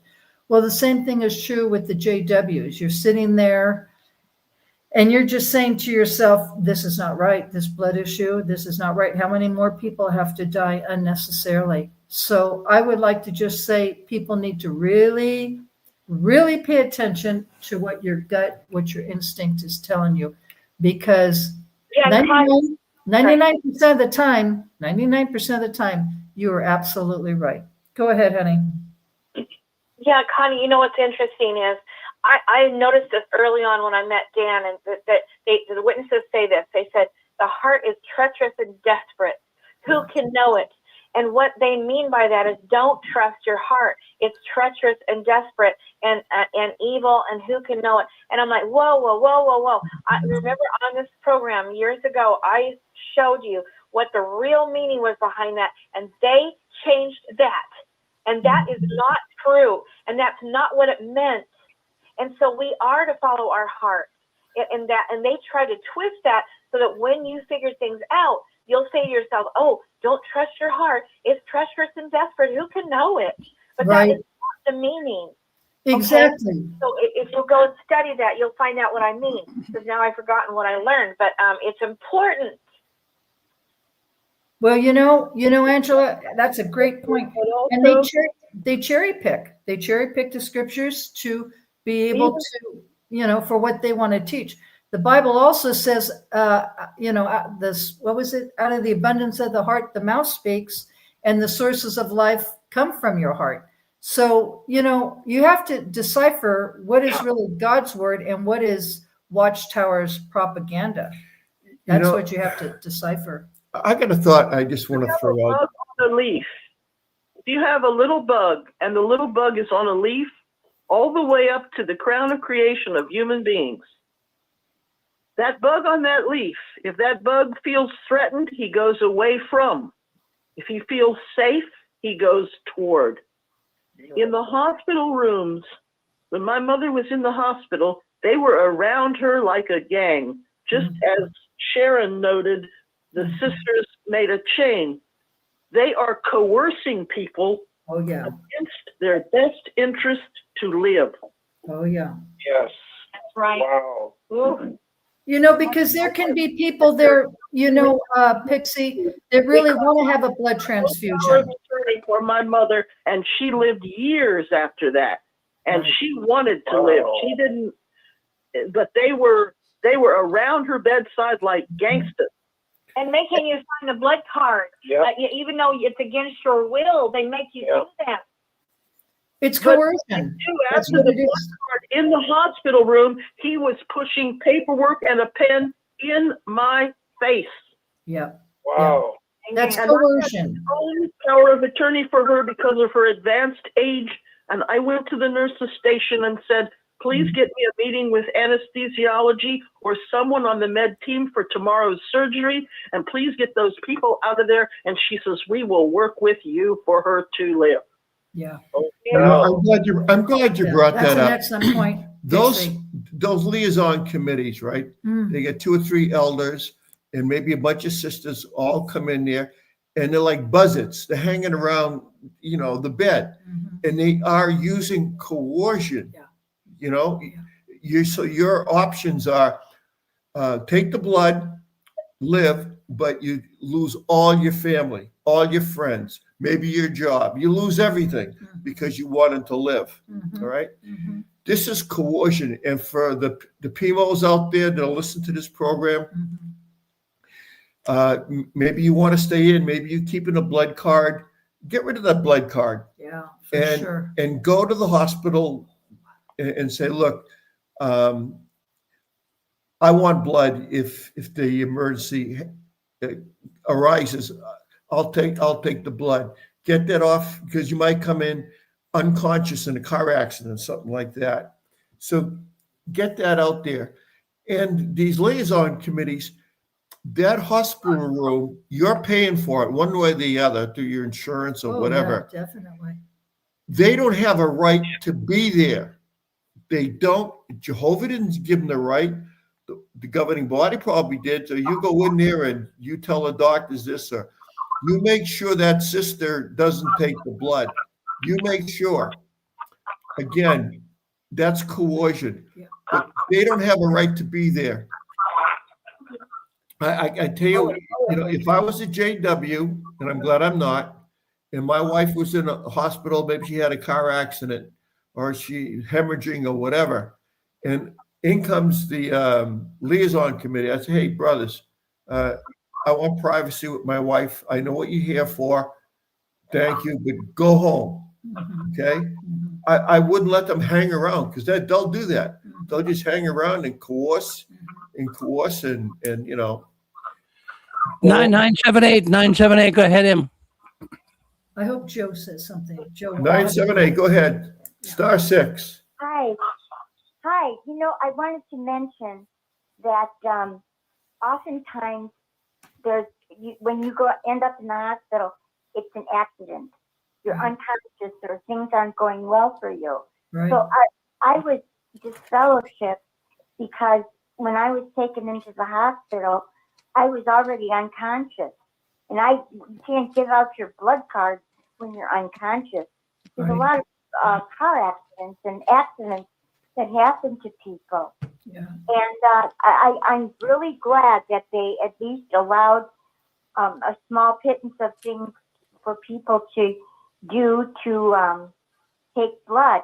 But you can only store that blood. You educated me that the blood is only good for about a month and a half. Right. And it also costs money to do that.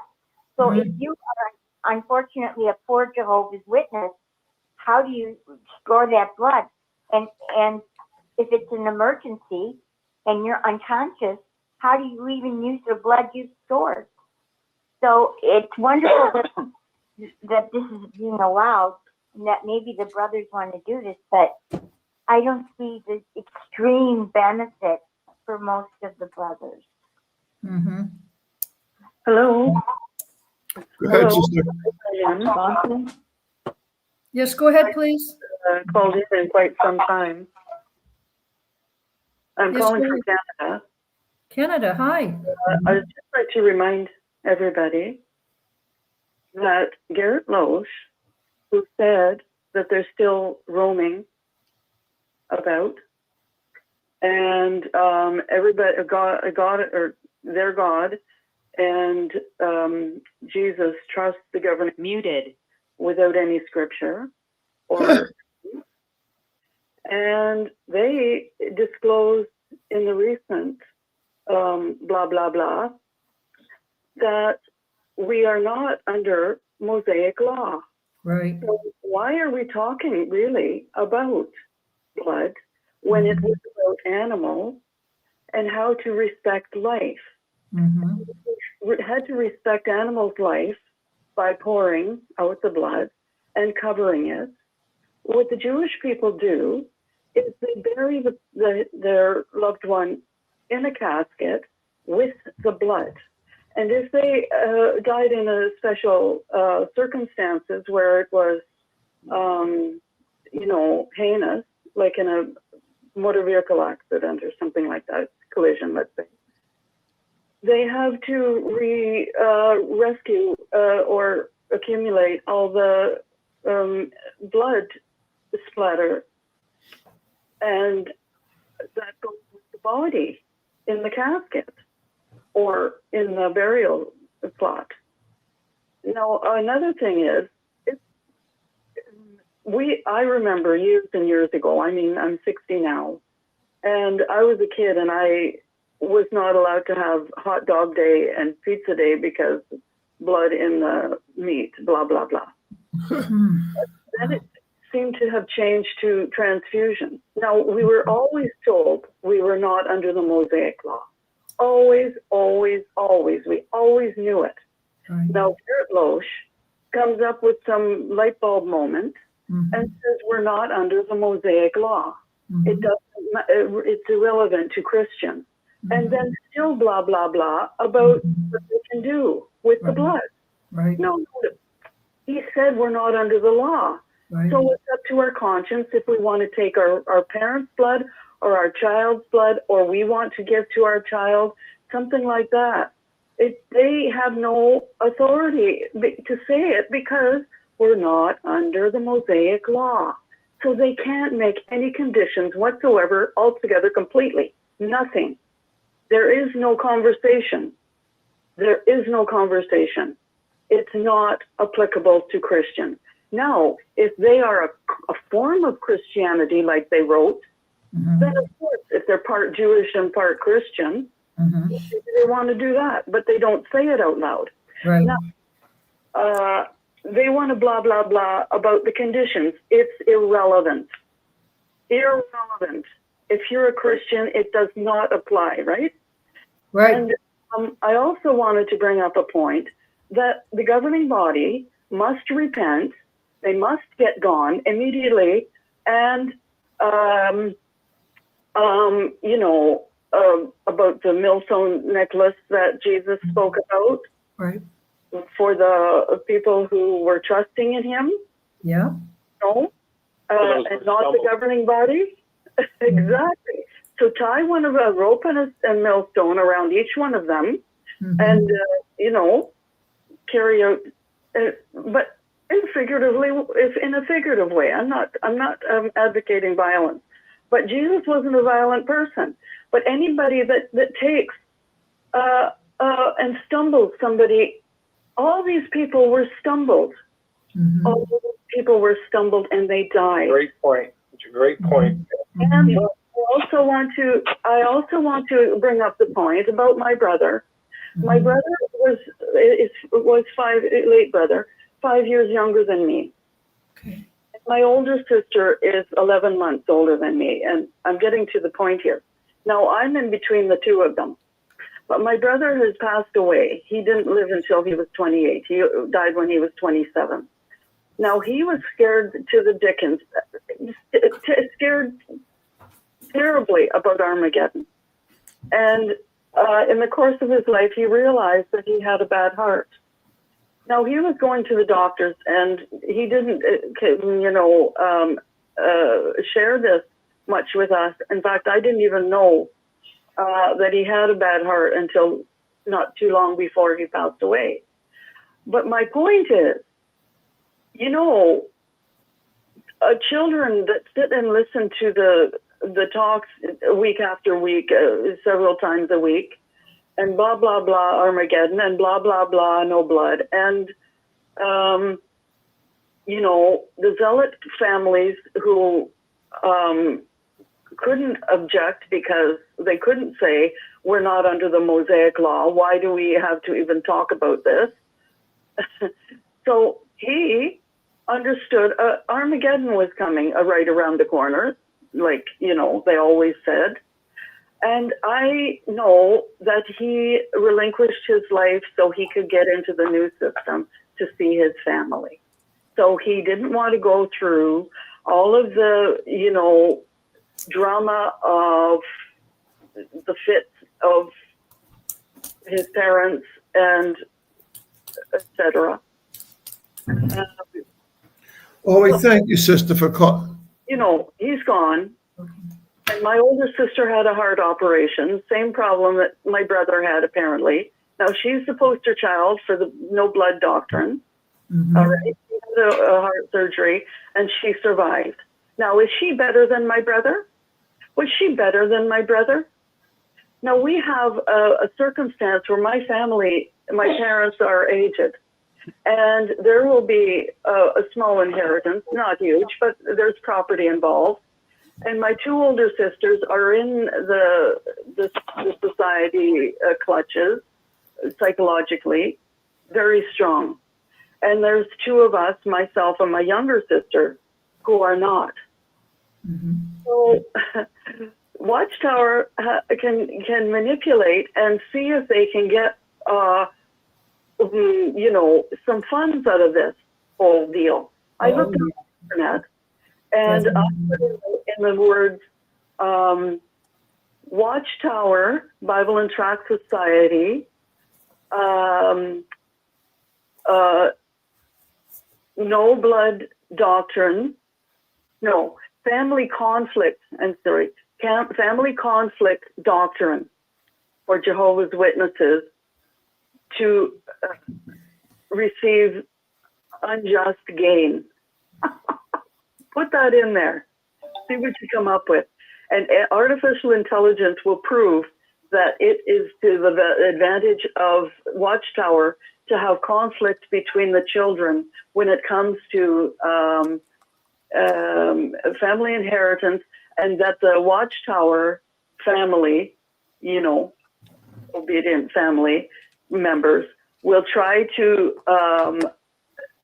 impose their own wishes against the non-Jehovah's Witness children or, siblings, because they don't want to support apostates. Well, their governing body are apostates because they keep flipping the switch, they keep changing the goalposts, and now they're reminded somehow that they're not under the Mosaic law. Amen. They're playing God, right? Sure. And it's interesting because the Mosaic law, so we're not under the Mosaic law anymore. So then whose law are we under then? We're under the law of man. And so you have to admit this truth. And then Jesus had the same thing. He complained to everybody about, all these man-made laws that you guys insist on. You have to wash up to here and wash the cup this way and that way. And don't do this. Don't walk on the Sabbath day. And then the Korban. He brought up Korban, where they made it. The Jews made it so that you don't have to give your tithe to the parents and take care of them. And the Korban, you just call it Korban, and then you're allowed to not have to give it to your parents. You give it to the church, and so that you're more holy and you're more reverenced. But you don't, but Jesus says, but God's law is that you take care of your family, and if you don't, you're, you're bad. I forgot how he said that. Worse than man without faith. That's what he said. And so we have to admit that we're following man's law. The Jehovah's Witnesses disfellowshipping the governing body now. Why are they not disfellowshipping the governing body? I don't know. They're so psychologically abused that they can't see beyond their nose. What's interesting, you guys? What's interesting, you guys? That when you think about this whole blood thing, you lose either way. Because if you don't take a blood transfusion, okay, you die. If you do take a blood transfusion, you're disfellowshipped. Now, why would an organization that claims to love God kick you out because you saved your life? Where does it say that? Because it's a death cult. Why do you think they don't celebrate birthdays? They don't celebrate birthdays. They don't celebrate Mother's Day. They don't celebrate Father's Day. It's a death cult. What I'm getting at is this. They claim to be Christian, okay? But yet, if you get disfellowshipped because you saved your life, that's evil. They One don't person at a time, please. Christianity. And they admit they're a form of Christianity.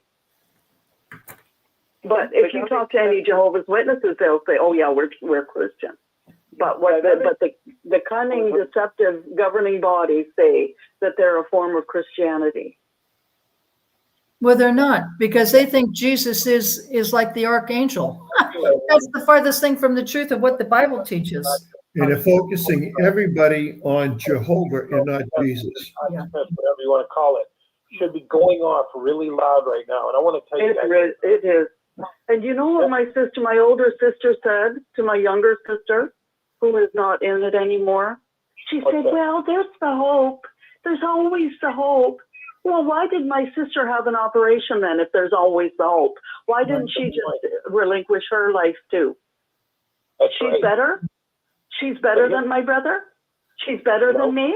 They're all Nope. shunning me. They're all shunning me and my sister. It's terrible. And they think they're going to be deciding what's going on with the inheritance. It's not huge, but you know, we're all from the same people. Yeah. We all come from the same mother and father. Yep. They're not. They're shunning. So I'm sorry. I wanted to say something else, guys. Yeah, I wanted to say something else. Is what they want to impose on their people. Number one, they teach you not to take blood because their theocratical ministry school teaches that. Then they go back, and when you go to sign that blood card, they make sure that it's in the law of the state and is on your blood card. So you cannot go back and do anything to them. That's the biggest catch. That's right. Yeah, it's an advanced directive. This coming week, they're going to have their little powwow for Jesus. Okay, but remember, right after they have this for Jesus, a week or 2 weeks from now, they have, now this is inside information that I have gathered, that they're going to go and they're going to go back to the members and teach them about why you need to stay in the organization. They're going to use mind control techniques. Because I have 2 snitches in the Watchtower that are right here in my area, and they are elders. And they told me that they're going to take these people and hypnotize them to stay in the Watchtower. Oh, wow. I believe that. I believe that. May I speak to that? May I speak to that? That's the way I understood, and that's the way these 2 elders sat down and told me, you need to keep your wife out of going to Richmond, Virginia, where they're going to have their other little meeting in 2 weeks after this come to Jesus thing here. Memorial. And the memorial. And they're going to go and do it at a racetrack here in around Fredericksburg, Virginia. Yeah, April 2nd. This is going to be a big event where they hypnotize their people. And that's what these 2 elders said to me face to face. And I told them. Did you get your invitation? Hell, I wouldn't go there. I'm not a Jehovah's Witness. I'm just asking you if you got an invitation. If you look on the invitation, it says there it's a memorial of Jesus' death. And they quote Luke 22, verse 19. But this is not what they put at this important event. Jehovah's Witnesses commemorate the death of Jesus just as he commanded. Luke 22:39.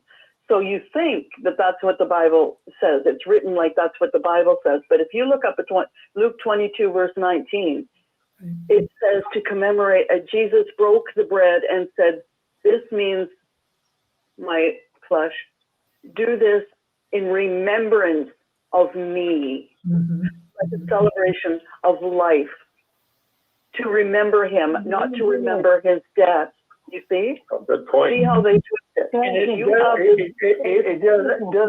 it doesn't never say nothing about Jehovah God at all about it. It's only about Christ. So the thing of it is they say one thing to you about Jesus and then not claim that he is God and not anything. He's and I want to know a God. Let's check if you were talking to the elder, you could ask those elders, why don't they have a link to the governing body sipping on the wine and taking a piece of their unleavened bread, whatever they call it, and zoom in on all the congregations and watch them do it. That's what they should be linking into the governing, those big fat, whatever you want to call them, apostates, blood guilty,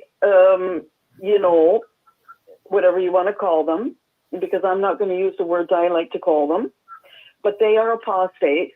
And if the Jehovah's Witnesses want to link in and watch them all do their thing, but nobody has to even go to those events because they're not part of it, unless they are deliberately and willfully rejecting Jesus and his commandments, like they say, just as he commanded here on their whatever. That's a great idea. That's some really fresh thinking. I hadn't thought of that before. I think everyone should take a sip, but according to your logic, which I think is fresh thinking, yes, I think they should televise the governing body members taking a sip. That's a great idea. And they're all apostates. That I noticed they're this all year, apostates. Yeah. The thing I noticed this year, last year they had Spanish Jesus. Beautiful illustration. The year before that, they had kind of a gypsy Jesus. We haven't had a black Jesus yet. I'm waiting. 20 years ago, they had a Greek Jesus that was very Dionysian. And before that, they had a cover Jesus that was almost Paul McCartney from the White Album. This year's Jesus, I keep track of this because I love the art department. This year's Jesus looks like Game of Thrones. Now, I'm a big fan of Peter Dinklage. I love him. But this we have a Game of Thrones Jesus. Tell me if I'm wrong. Stud Jesus. I think you're right onto something, and I think that every single memorial propaganda leaflet is very creepy and has the subliminal messaging and this type of creepy artwork. And but see, I think the art department never lied to us. I think they lied to us in print, but I think the art department has never lied to us.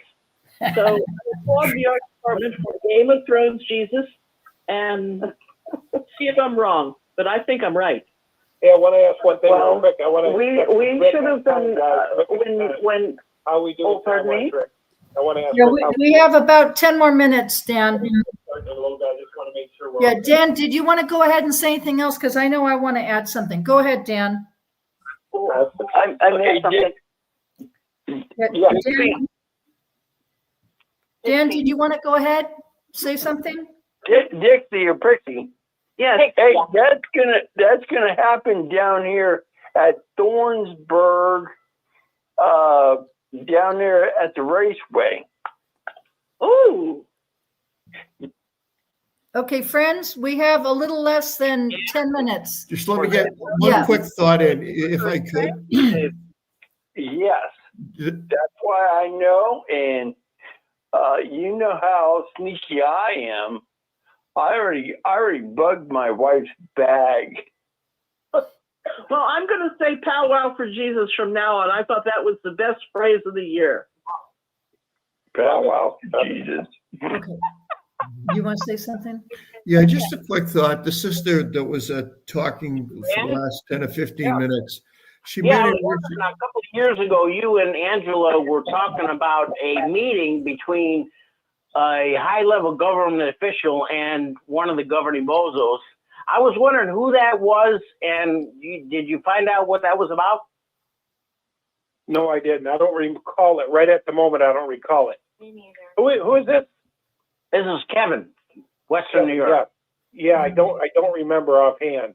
Hey, I wanted to mention this before the show. Yeah, go ahead, Dan. Say something. We had a doctor. I didn't mean to change the subject, but I got to say this before this thing goes off the air. But I wanted to say there was a doctor who came on my website, and he came on Facebook, and he says, I'm a doctor. I'm very familiar with Jehovah's Witnesses. And he talked a lot in the doctor language. I didn't understand a lot of it, but when he got to the end, basically what he said, if you have had a blood card and you went to the hospital and you were a Jehovah's Witness, he said that will still stand up, which means if you go there unconscious, he said they may not give you blood if you need it. That's right. Sure, that you clear that up, whether you need an attorney, whatever. If you say that I was a Jehovah's Witness, anything like that, he said that there could be a record of you and you may not get blood, like, what's her name? Rick's wife was saying a little while ago. Susan, that, yeah. You go in sometimes unconscious. He said, make sure that you change that. Make sure that you let people know I'm not a witness anymore. I don't carry the blood card, and do whatever means, he said, to get that off your record. If you don't want to take blood. Yeah, because when you go to even to the chiropractor anymore, everybody is putting everything into the universal system now, guys. You can't get away with anything. So if they have that in the universal system, you're going to see that you have once upon a time refused the blood, and then they will not give it to you, even if you don't believe the same way anymore. So Dan's got a very good point. Yeah, and somebody else made a comment. This has been going around YouTube, I think, kind of viral. Somebody asked me to mention it on here. I won't mention their name, but they said that they would like to, were suggesting, what if we were all to put a wreath on the Kingdom Hall doorstep in loving concern for all those who died over the blood. Several people this is kind of going viral around the YouTube channel, that people are saying if there's a hall in your area, just to put a wreath for those who have died. And I thought that was really interesting. I think I will do it. I'm going to do it here. Just put that wreath just as a shock and awe, like, what is this? And it said, for those who've died, we love you, something like that. But that's been going around YouTube quite heavily. People have given some talks on it, and people are talking about it. So anyway, I want to, honoring the dead. Yeah, there was a memorial. Yeah. Anyway, that's all I got to say. That's a great point, Dan. Thank you so much for bringing that up. I'd like to close with a point that I wanted to make. Please, can I have the floor? People that are still in. Brother, do you mind if I just want to make a point? We got 5 minutes left, guys. We need to. Will you mute yourself, please? Not even expecting them. Boy, some people are ignorant. Like to me, they act like, oh, nothing's really changed, Hey, Dick and Constance, this is Rick Farron at the control panel. We've got a. Oh, hold on. Can you guys hear me? Yes, we can hear you, Rick. Oh, hold on, Penny. Everyone stop. I'm going to mute everybody. Can't even get a word in. Law and having any business making They any just talk over us. I guess they can't. I'll wait till he mutes everybody. Yeah. medical decisions at all whatsoever completely. Talking and talking. All participants are muted, and Okay, they can muted. themselves. Hey, look at folks. This is Rick at the control panel. We got an unusual amount of people calling in here tonight. And it real. They didn't get something else wrong. Penny, don't speak up, okay? Right now I'm talking, okay? Really, we can't keep butting in like this. We got a whole lot of people trying to talk at the same time. How do you think that? Stop talking right now. I'll let you know when you can talk, okay?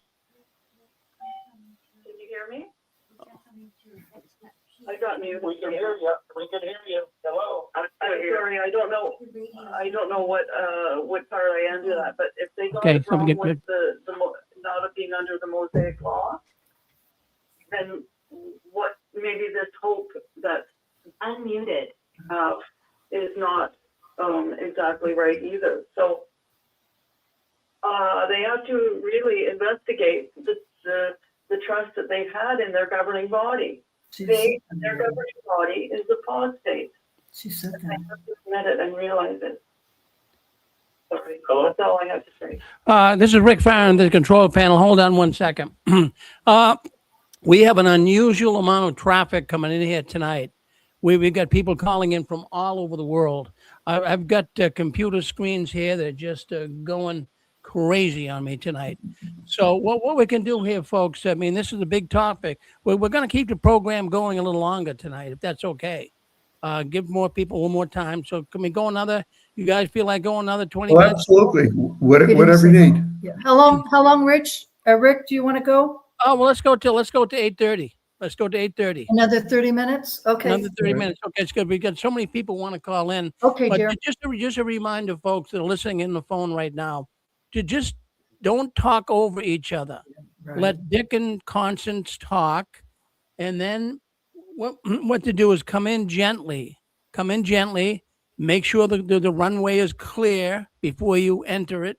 Make sure there's not somebody else trying to come in. All right, just go nice and slow with it. Let's all take our time and try to really make this a really good call. So let's kind of keep it nice and civil, okay? Okay, guys. Okay, thank you, Rick. Thank you, Rick. Yep. The point that I wanted to make is the sister brought up a point when she started talking, and she was saying that the governing body tells their people, the Jehovah's Witnesses, that Jehovah trusts them to make decisions on grooming and dress and blood issues and so forth. Now, our Heavenly Father doesn't need to trust anybody, any imperfect human. He is our Heavenly Father. He's the creator of everything. There is nobody that has more knowledge than him, and he doesn't have to trust anybody. I just want to really make that point. And another thing, I'm glad that Rick mentioned it's difficult to put together a program and go over the notes and want to make a point and have somebody filibuster. We want you to call in. We absolutely do. That's why we're on the air. We're different from other YouTubers. This is all live. It's all live. You can say whatever you want, but please don't filibuster. There are a lot of other people. Have a sense of decorum, if you would, please. Especially if Rick or someone else is talking, just to cut in and just start talking, that's disrespectful and it's impolite. So please, a little decorum. And just get to the point, rather than chitty chatting for a long time, please just get to the point, because generally our show is just 2 hours. Rick has just asked us to go 2.5 hours now tonight. So we'd love to hear from everybody. And anyway, and Dan and Angela, they're our guests. They're out there in California right now. There was a funeral with one of their family members. So Dan and Angela, are you guys able to hang in for another half hour, or do you have to go? Yeah, we're all good. We're driving, but we're good. We're here for another half hour. We love the conversation. Everybody's making such great points. I can't believe the conversation. It added a lot to it, and I think people need to say what they got to say to get it out of them. Let them talk, and there's a lot of healing going on here tonight, I think. Yeah. And Dan, I also wanted just to say thank you so much for bringing that up. That physician you had spoken to, basically what he had to say is, for any Jehovah's Witnesses, they have that blood card and they went into the hospital and said, I refuse blood or anything of that nature. And if now they've changed their mind that they do believe in having a blood transfusion, and they're not in agreement with Watchtower, that's critical information, Dan, that you just said. They have to be sure. And I'm not sure who they'd speak to. Maybe the physicians at the hospital make sure that they can accept blood now. So you want to clarify that a little bit more, because that's life and death right there, Dan. Could you explain that a little bit more, please? I will kind of make it wild territory.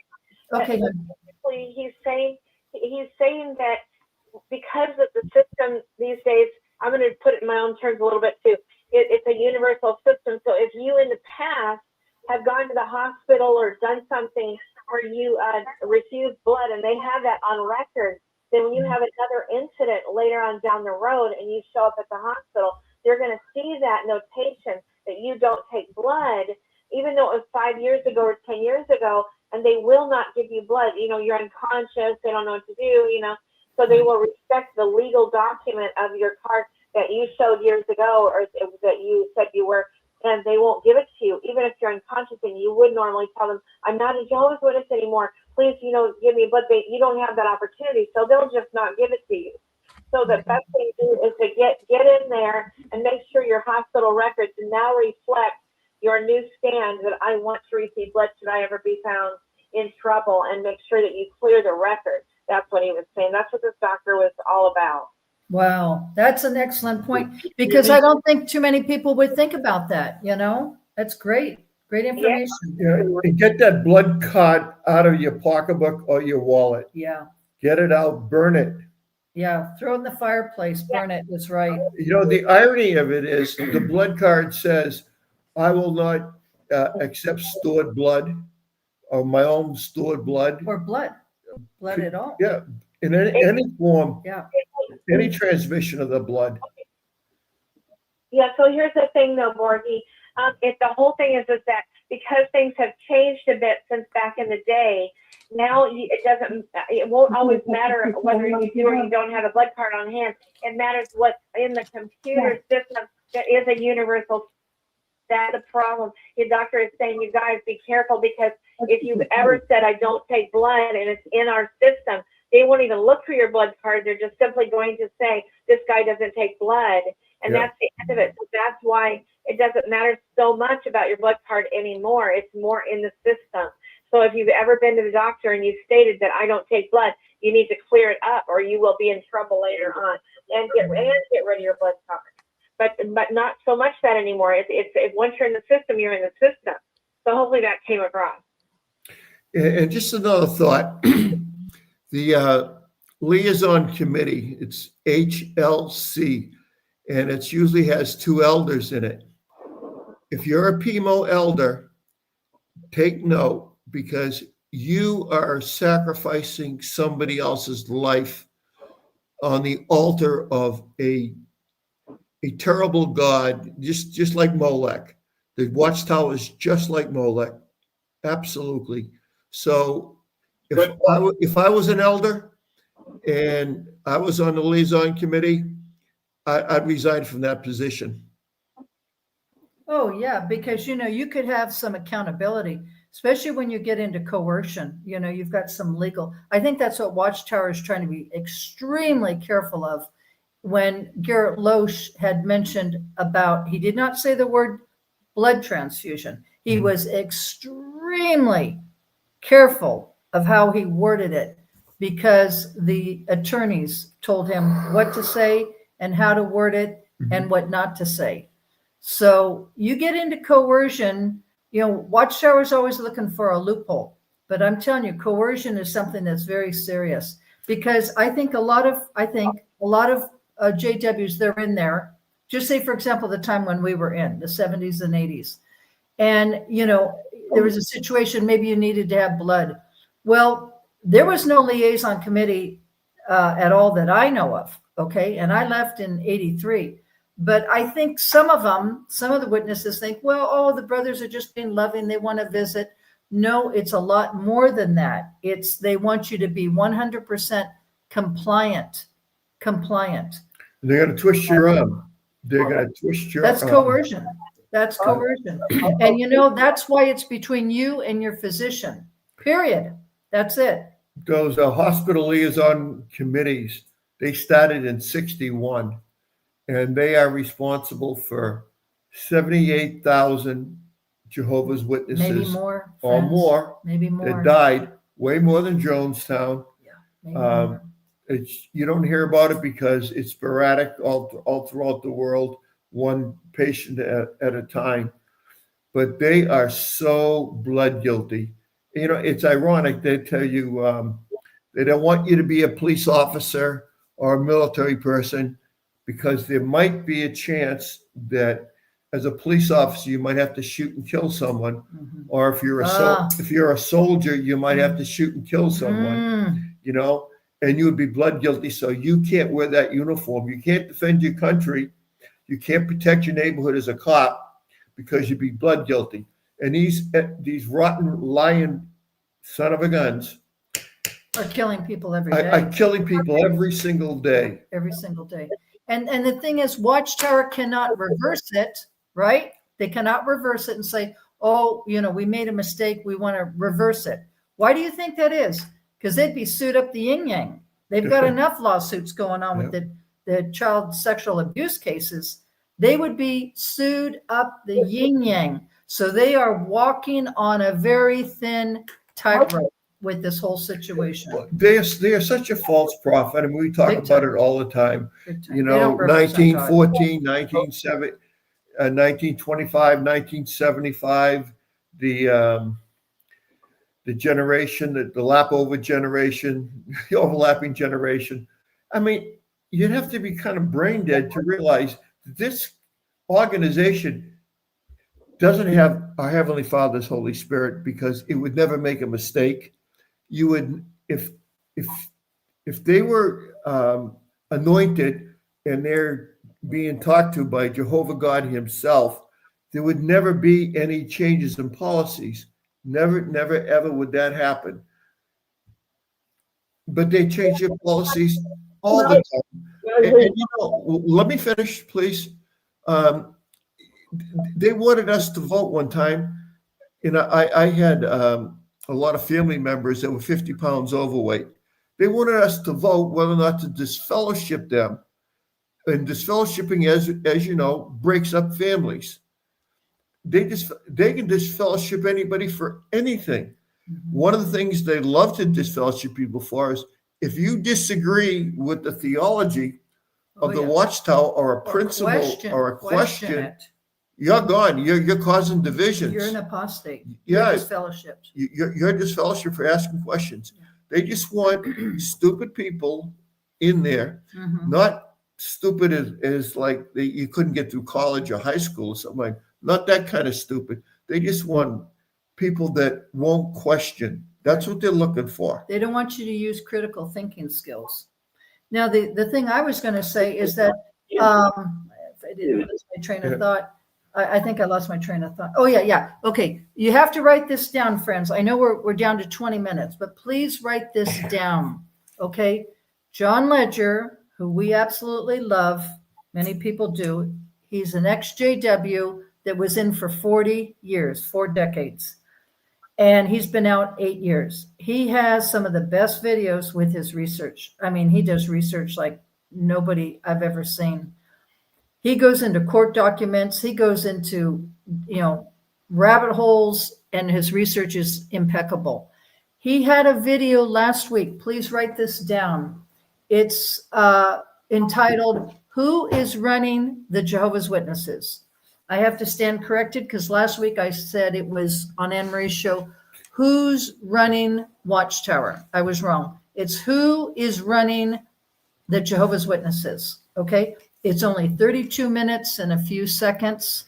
You have to watch it because he breaks down the governing body members. Most people think it's run by the governing body members. Well, it's not. It's not. You have the governing body members who are in charge of preaching, teaching, ministry, doctrine, all that, right?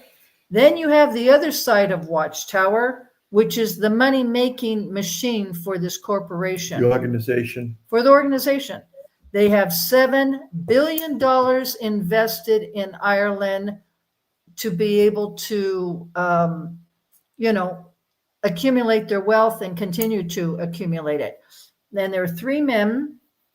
The first guy, his last name is Lofts, Lofts. That's his last name. Second guy is a Greek name, but his last name is like Villamos, whatever. And his last name is Pappas, very Greek name. And then there's a third man. And all these 3 men, I don't remember the third man's name, but all these men are very much involved in finance and investments and risk management. And they're like the best of the best in order to help Watchtower become even wealthier. And these 3 men are the ones that are involved in lawsuits, selling the kingdom halls, selling assembly halls.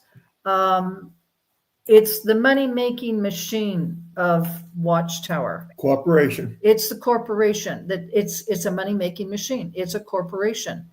And when you watch this video, like I said, it was last week. It's EXJW Analyzer, ANALYZER, Analyzer, and it's by John Ledger. Okay, please watch it. It is said, who is running Jehovah's Witnesses? It's only 32 minutes, and it will blow your socks away, because it will blow your socks away, huh? Please. Yeah, because it will give you a real clear picture of how this corporation is run. And it's not what you think. It's not what you think. When there's lawsuits and things going on, oh yeah, these three men are in contact with the governing body members. So the GB has to sort of, change their policies a little bit. So guess what? So there's no more lawsuits. Okay. Mm-hmm. That's how this is all run. And they have so many JWs fooled. But please watch this video. Okay. XJW Analyzer on YouTube. So thank you. Star 6. Now's your chance. All right. I would like to say something. Okay, remember when you all had to go and do your theocratical ministry school? You learned a lot of this stuff, how to talk to these people, how to walk, how to do everything.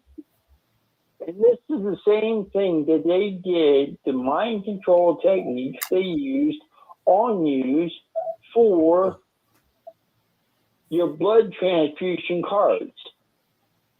And that's what you need to go after them, for the wording and the way that they say things.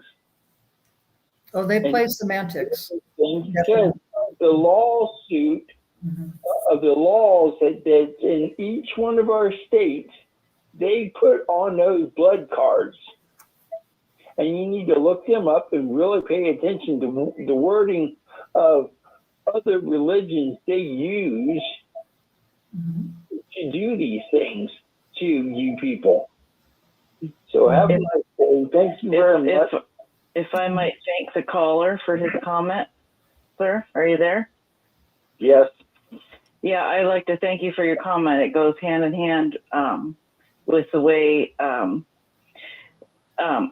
view things and my legal team views things. This is Sister Willow, also known as Stephanie Carson, to identify myself to the audience here. Hi, Stephanie. So, hi, all. Nice to talk to you again. Coercion is actually can be a definition of human trafficking, and if you look at the level of coercion and the lives, someone mentioned earlier, I had no idea, it was 78,000 or more lives. It's just sickening. This is a type of blood sacrifice, because they still do follow Mosaic law. That's why they're part of the Zionist agenda.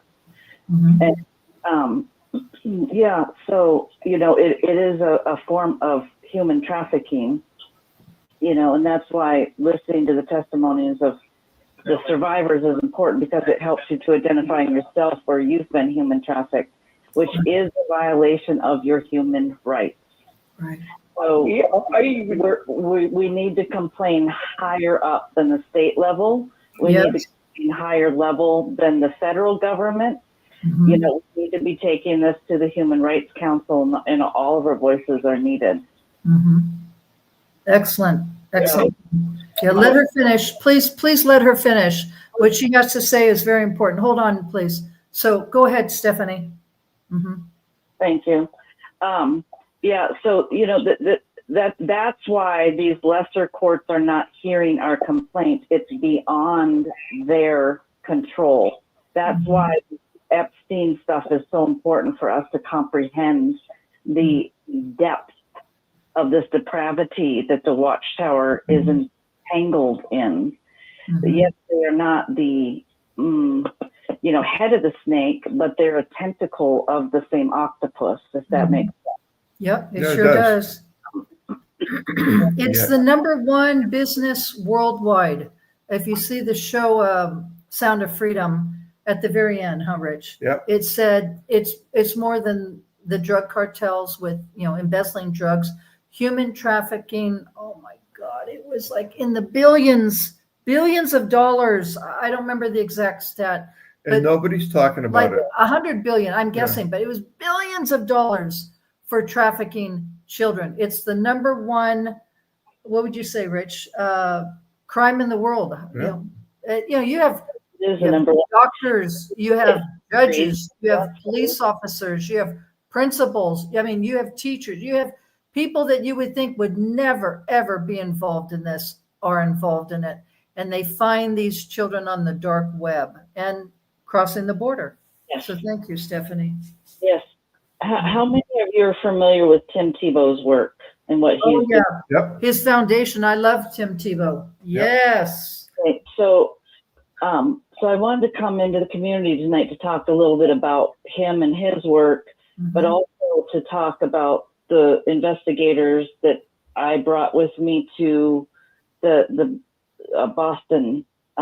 You all probably remember my attorney got up there and spoke, and Joel, the founder of Implicit Good Incorporated, which is the investigative team, right? Right. Well, they've put up websites now showing, their work and also the advocacy side of things. So you'll find I'm on that website as an advocate. The Jehovah's Witness in Norway, I can't remember his name, that's doing all the political stuff over there. He's on the website. But the important thing is look at the website and you'll look at the words that they're using. They're going after human rights. Mm-hmm. Okay? Yes. Mm-hmm. So they're going after this from a human rights angle. And then they're also funded by Tim Tebow. Okay? Yeah. So the Eagle, it's called the Eagle Venture Fund.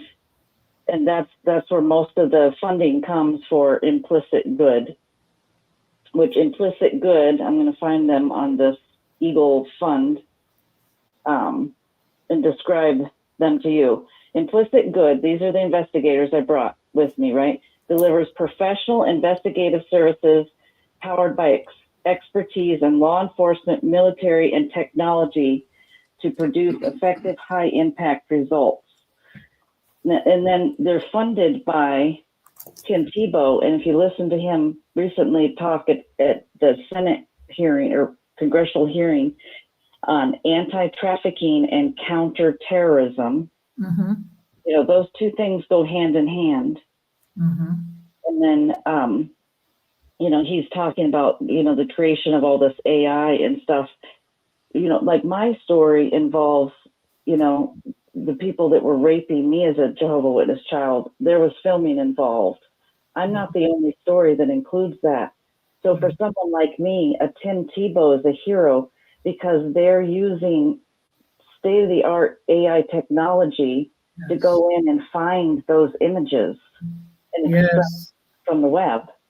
Because for somebody like me that was on VHS tape, who knows how many times that's been copied and shared, it doesn't stop because your images are out there. So technology can be used for good. It can also be used for evil. This is something we're fighting, right? New World Order.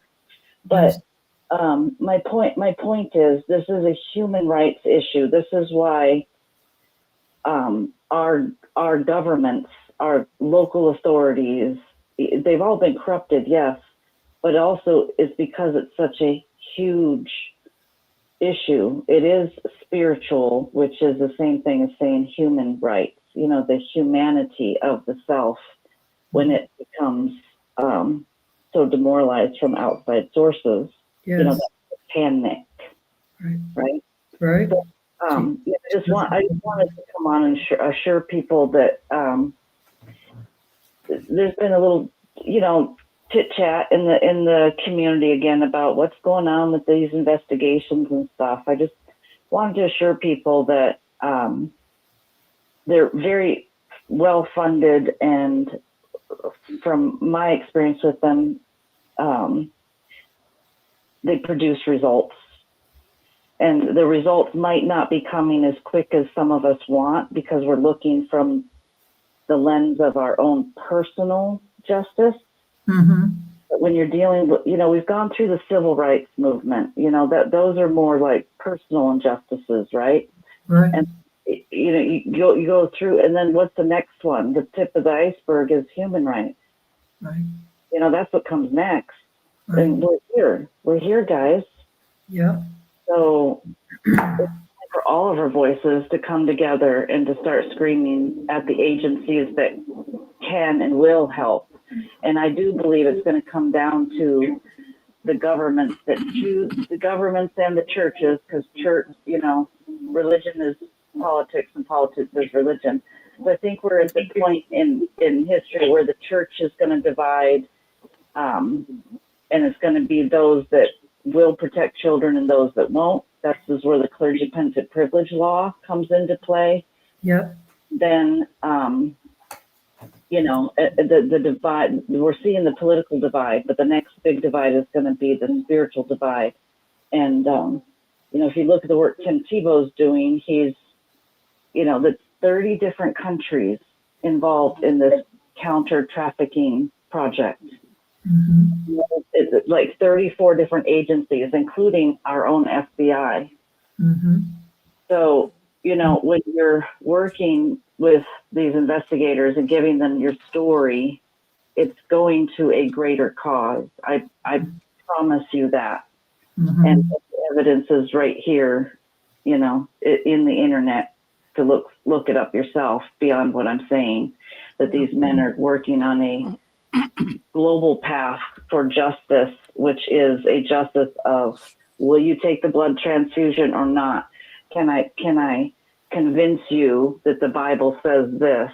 Can I traffic your mind? It's all about mind control. Mm-hmm. So, Mm-hmm. Thank you for letting me talk. I think I probably. Well, thank you for calling in, sister. We thank you, Stephanie. Yeah, we really do. really do. And I often wondered, when you have 350,000 children unaccounted for in this country, what's happening to them? Yeah. And what's happening to the children during that fire in Hawaii? In Maui. In Maui, they all disappeared. Yeah. And you know what? Nobody's talking about it. Unfortunately, there was a mother that was kidnapped, and her daughter was a big time reporter, and it's all you heard about for weeks. Oh, present tense. Yeah. For weeks was this woman's missing, and The mother, president got yeah. involved, but 350 50,000 children. children. That's a lot. One time That's a lot. when I was walking along the beach with my two sons, and I had one son to the right and one son to the left, and we're walking along the coast, the shore, and my younger son saw this puppy behind an umbrella. So he went to pet the puppy, and I took my eyes off of him for half a minute. And I was talking. And you had your other son. And I was talking to the other one. Yeah. Turn around and look, and he's not there. Yeah. And it was all I could think of. He fell in the water, the riptide. My stomach was turning. I found him 5 minutes later. I started yelling his name out, and he came out from behind the umbrella that was on the ground. It wasn't stuck in the pole. It was on the ground. Yeah. But I remember what that must feel like. Mm. I said, oh my God, did Riptide take him out? Or I'm looking in the ocean. Yeah. Terrifying. It must be horrible for the parents of these 350,000 children that were missing. Yeah. It's horrible. And you know what? No, the news people, you don't hear it on TV. Mm-hmm. There's nothing said about it. Well, and it breaks up families too. Of course it does. Big time. Yeah. It breaks up. And children are the most vulnerable, right? They're just innocent. They're just little people. And these predators will lure them in with like a little animal. Oh, you want to see my little puppy or my dog or my kitty? You know, come with me, sweetie. Or, oh, if you come over here, I've got some candy for you. You know, these predators are very, very dangerous people. And you know what? They're even inside Watchtower too. You know, A lot of predators inside the Watchtower. inside Watchtower. Rich, Absolutely. how many? You know, this is about blood, but how many pedophiles in your congregation? I had 5 that I could name, and then when Rick was telling me, or one of Rick's workers mentioned that he was sexually molested in the Kingdom Hall. So that would have been 6 that I could name, right? Yeah. 6 pedophiles In one congregation. in one congregation. Yeah. Yeah. So whoever, I think it was Bill Boland, said is a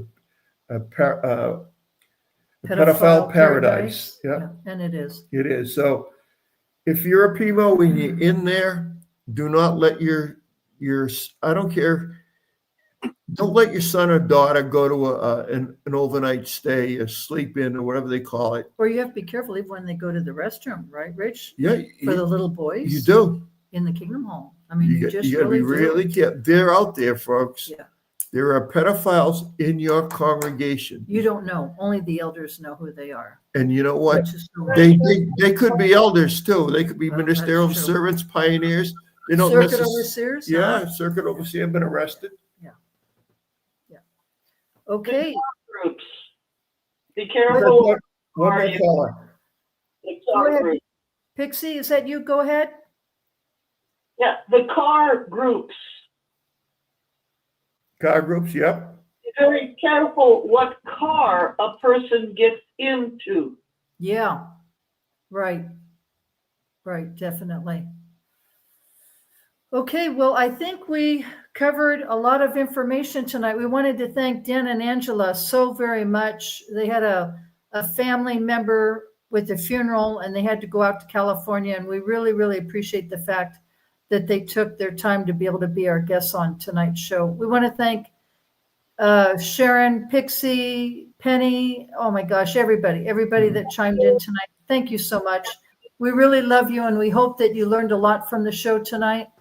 And, you know, if you're a JW, we really hope this wakes you up. I mean, because this is so serious. And you know what? Get rid of those stupid blood cards. Get rid of them. Absolutely. You're following men. You're not following what God is requesting. Life is very sacred in his eyes. He certainly doesn't want to see you die. Well, I'm very hopeful that the next time we do a program in 2 weeks, that we're going to be talking about the victory that we have in Norway. Oh yeah, we're You excited know, about that. Let's hope that that comes they through. lose their funding. Yeah. You know, that, you know, it's starting to fall. I kind of think of the Leaning Tower of Pisa in Italy. Mhm. You know, I mean, it's been leaning for centuries. But you know what? If there's the slightest little earthquake, it's going to come crashing down, even though it's been there for centuries. Yeah. And you know what? The Watchtower is on the verge of crashing. They do everything based on, you know, losing money. I mean, if they're going to lose any of this money, oh my gosh, they're so terrified of lawsuits. That's when they start changing things, their policies. Yeah, because those lawsuits are millions. Yeah. You know, millions and millions of dollars. Oh yeah, they're all about the money. And Yeah. yet, you know, it's really, really sad, but you get to see the corporation for who they are. Absolutely. Yeah. They're not a religion, friends. They're not even Christian. Don't waste your time. No, they're a corporation, an evil, destructive